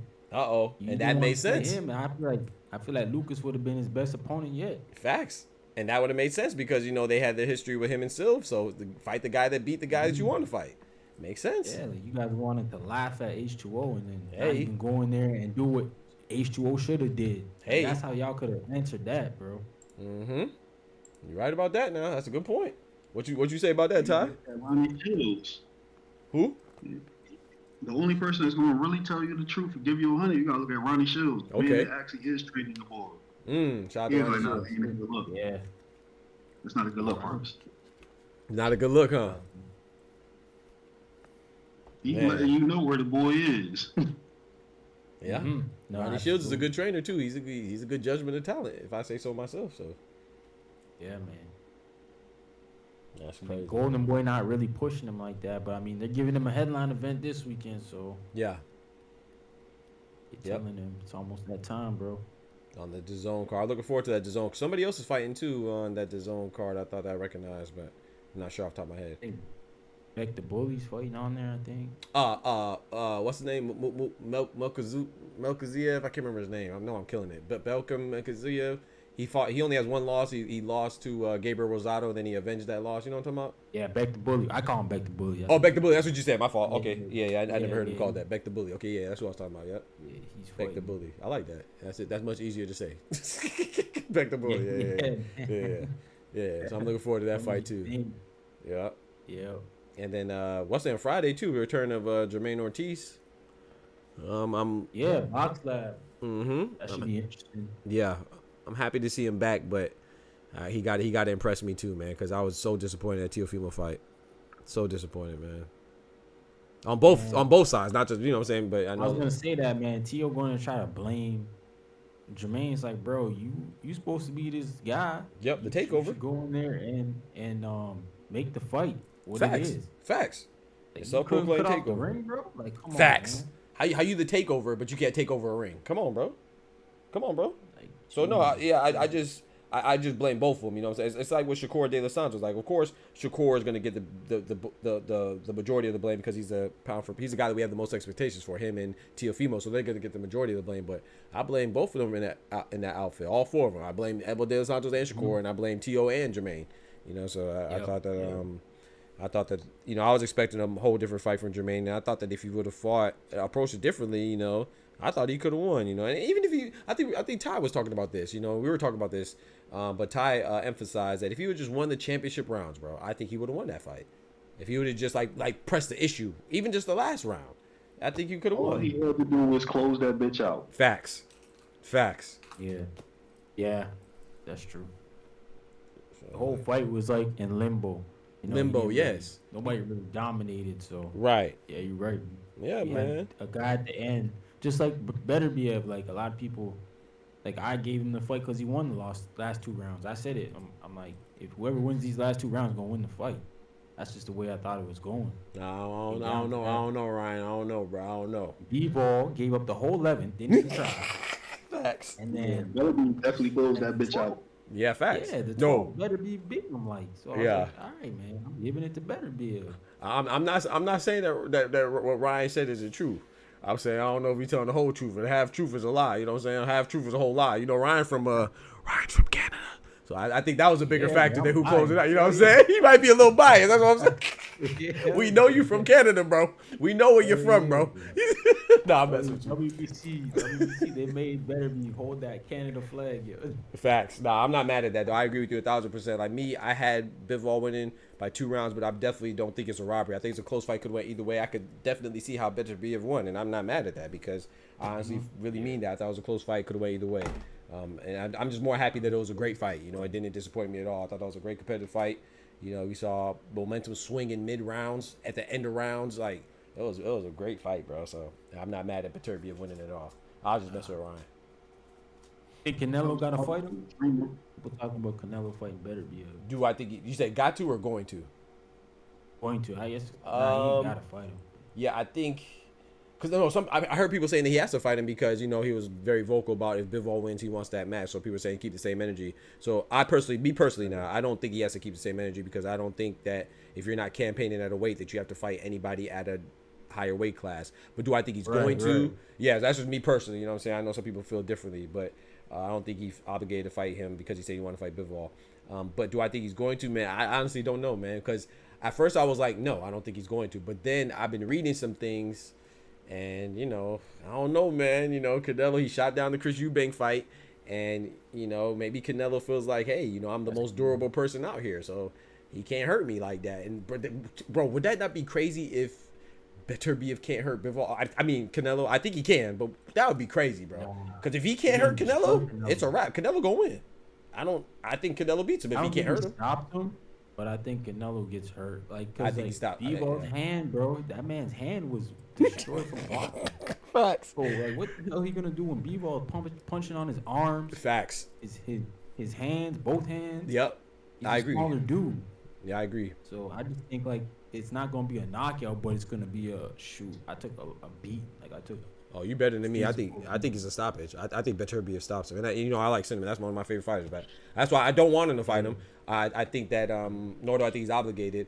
But I've been reading. He's saying like, yeah, man, I'm still interested in a Beterbiev fight. That's what him and his team are saying. So, or a representative of his team. I was reading an article. So I don't know if he's going to. I don't know.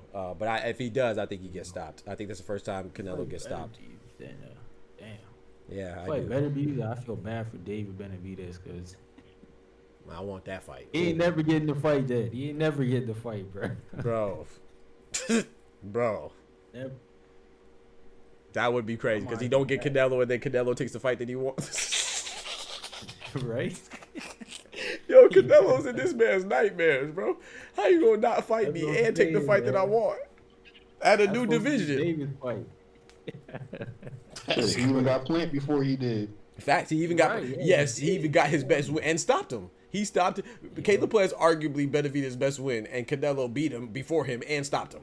Shout out to Caleb Plant. That's my guy. Rock up Caleb Plant. One of my favorite fighters. He had smoked for 5 years. You feel me? Canelo went in there and put that man down.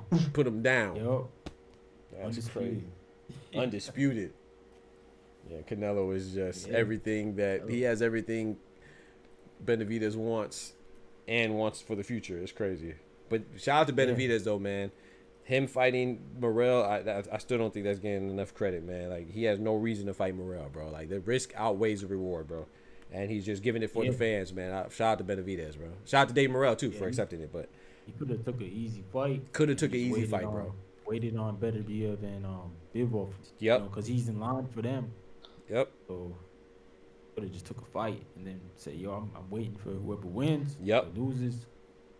But I don't know when even that fight's gonna happen because, you know, Ramadan is coming up. Well, not coming up, but if we're looking at the cycle year, right? It's around the corner.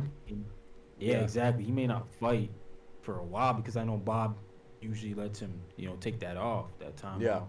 No, they said. Oh my bad. Go ahead. I didn't mean to cut you off.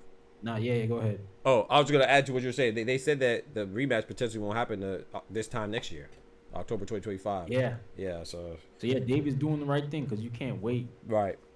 Like that, bro. You can't wait like that. You got to take some interesting fights to build your name up still. Build your profile. Yep. So what if Morrell wins? Did he get that privilege? Bro, Ty, don't say that, I bro. think so. Ooh, wee. I got to give it to him, man. Got to give it to him, bro. I don't think highly of Morrell right now. So if he wins. Got to. That's Rolly, big bro. Rollies. Got to give it to him, man. If David Morrell wins, he's you know, like light heavyweight, Beterbiev has some people gunning for him. I think he beats them all, but you know, you got Joshua Buatsi in position, you got Morrell in position, and Dave Benavidez in position. And yeah, man. So Buatsi? Yeah. Nah, I think Benavidez smokes him too. Oh, you think Benavidez beats Buatsi? I think so too. Bro, that's a light pack. Light pack is crazy. Yeah, I was not impressed with Willie Hutchins. He won, but you're supposed to finish Willie Hutchins, bro. If you want to convince me that you're gonna have something like for Bivol Beterbiev or Benavidez, like if you not finishing Hutchins, no disrespect to Willie Hutchins, but nah, I'm not going. I was disappointed in that win. Even Anthony Yard too, like he can get. That's a fight I want to see. Yeah, he didn't impress either. Yep. I want to see Yard and Buatsi. What you think about that fight? Who you have winning that? That'd be a good fight. Yeah. Probably Buatsi. But I don't know. Yard. Yard's still a dog, man. Yard's a dog. You catch him on the wrong night, it's night. Yeah. Athletic. Yeah, that's true. Got power. His last fight was off a layoff, right? Yep. Yeah. And he just got out of his deal with Frank Warren now, Queensberry. Oh, it's official. He's out of that. Yeah, he had that litigation. It's official now. He's with who's that guy? Boxer? Ben Shalom. Yeah. If I'm not mistaken, he's with them. Shout out to him, man. He's doing a good job. He's building up a little roster. Yeah. You got Ben Whitaker over there. You got Fabio Warren. Ben Whitaker, oh boy, Ty about to go in, bro. Leave Ben alone, bro. Leave Ben alone. I'm still on Ben Shalom because he moved funny. That's just like the guy that's over at Manny Pacquiao Promotions. Gibbons so or whatever. I don't understand how these dudes be moving and they don't got a accredited license. So who really signed to get paperwork over there? I don't know. I didn't even know that because I thought they had a whole TV deal and everything. His promotion probably does, but him as the promoter, he not even a legal promoter. Dang. Isn't he a manager though? Ben Shalom? I thought he was a manager. I don't know, but yeah, I'm that's not sure the outfit. I just always associate him with boxing. That's really it. I don't really know if he's what capacity, to be honest. I don't know if it's a manager, promoter, or what. But yeah, that's very interesting, man. Some interesting developments, man. What's the other dude? Sean Gibbons. That's the one I'm trying to think. Yeah, of. that's what I said. I said Gibbons. When you said Pacquiao, I said Gibbons, right? I didn't say Sean. I remember his first name, but yeah, Gibbons. He be moving funny. Yep. So what's up with Ben Whitaker though, bro? You coming back? He coming back. He better. He coming back, and don't force his ass on no Rider season card again for a while, man. Guys gotta understand that ain't no joke when you go over there, man. You're gonna go over there, you're gonna be fighting. You're gonna be fighting, bro. Right, Jared Anderson, you're gonna be fighting, bro. Facts. Ben should be lucky he didn't get disqualified. Yo, trust me. Yeah, bro, they pull each other right up the ring. Yo, Riyadh season ain't playing, bro. You better come war ready. Yeah. War ready, bro. He ran off on the plug. Ran off on the plug twice. Lord have mercy, bro. I kept on rewatching that, and because he got touched first or was assisted at first, he should have been disqualified. Yeah, that fight, the whole thing was crazy, man. You better hope he don't take legal action. Liam Cameron? Nah, because that's a legit thing you can get him for. Yeah, you're right, man. He could. Because the first rule is you go out the ring, you cannot be assisted up. That's automatic DQ. Yeah, there was a lot of people in the ring when that shit happened. Yeah, it was. Yep. Like I thought the ref was gonna. I guess that's a tough situation to control too. As well. Yep. Like, you don't even know what you got to do first, man. The round kind of ended too. Like the round was done. That's a fact. These dudes is fucking WWE. The ref was just like, oh, they just wrestling. They just wrestling. Yeah. He'll be all right. They gonna get up. Yeah, they all right.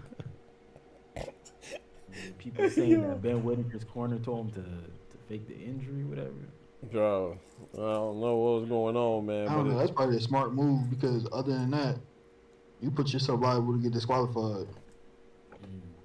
It looked crazy, man. It looked crazy, bro. Yeah, definitely did. Then you in the airport wilding, walking regular. You feel me? Wilding and chasing people. Not only walking, he was running after somebody with a phone or something. Yeah, come up out that phone, buddy. And his tape looked like an art project. His ankle that was taped like an art project from a third grader, bro. They didn't even look like no real medical tape. He had that football spat. They should have went to the local drugstore and just got that boot, man. Just throw it Something, on there. Yo, something, throw bro. this boot on. Bro. Yes. Yo, that's crazy, man. But yes, I know sir. he had a man. boot at the venue. Shit. I'm telling you. Yo, man. I'm about to go get some food, fellas, though, man. It was definitely a pleasure rapping with y'all, man. I appreciate y'all joining, man. Yeah, I'm hungry, dog. You gonna be on later, Ryan, or? Probably not, man. Okay. Wife night tonight. You know? Okay. Yep. Handle your business. Yes, sir. Actually, shoot, it's Halloween. I gotta take my kids out. It is Halloween. It is. I forgot. It is. I'm putting my dogs on. I'm gonna turn off all the lights and put my dogs on the front porch. Scare the hell out of there. Oh, you wrong. You better chill. They got blickies out there for you. I'm telling you, right. They shoot my dogs. We all going to jail because I'll be hot. Turn off all the lights and they go. And that one white kid. Can I pet that dog? Can I pet that dog? Can I pet that dog? Oh man. Oh man. Yeah, it is Halloween though, man. Y'all be safe out there trick or treating with your kids and all that stuff, Yeah, man. Yes, sir, man.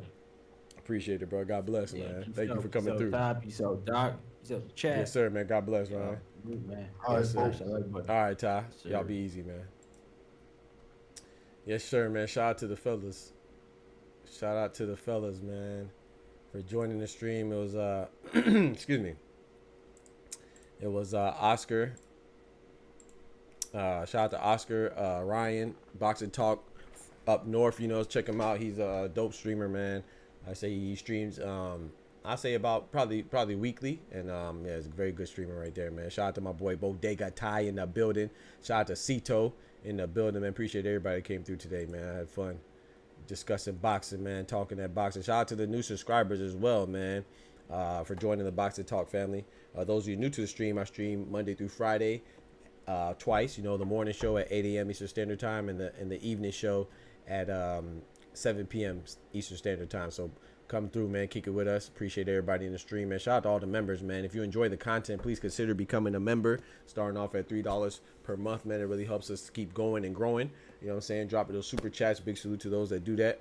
And also hit the Cash App, man. Consider, you know, help us keep the lights on, man. Help me keep continuously giving this boxing content. Drop videos periodically throughout the day, so make sure you go watch those and like those too. That's definitely essential for our growth.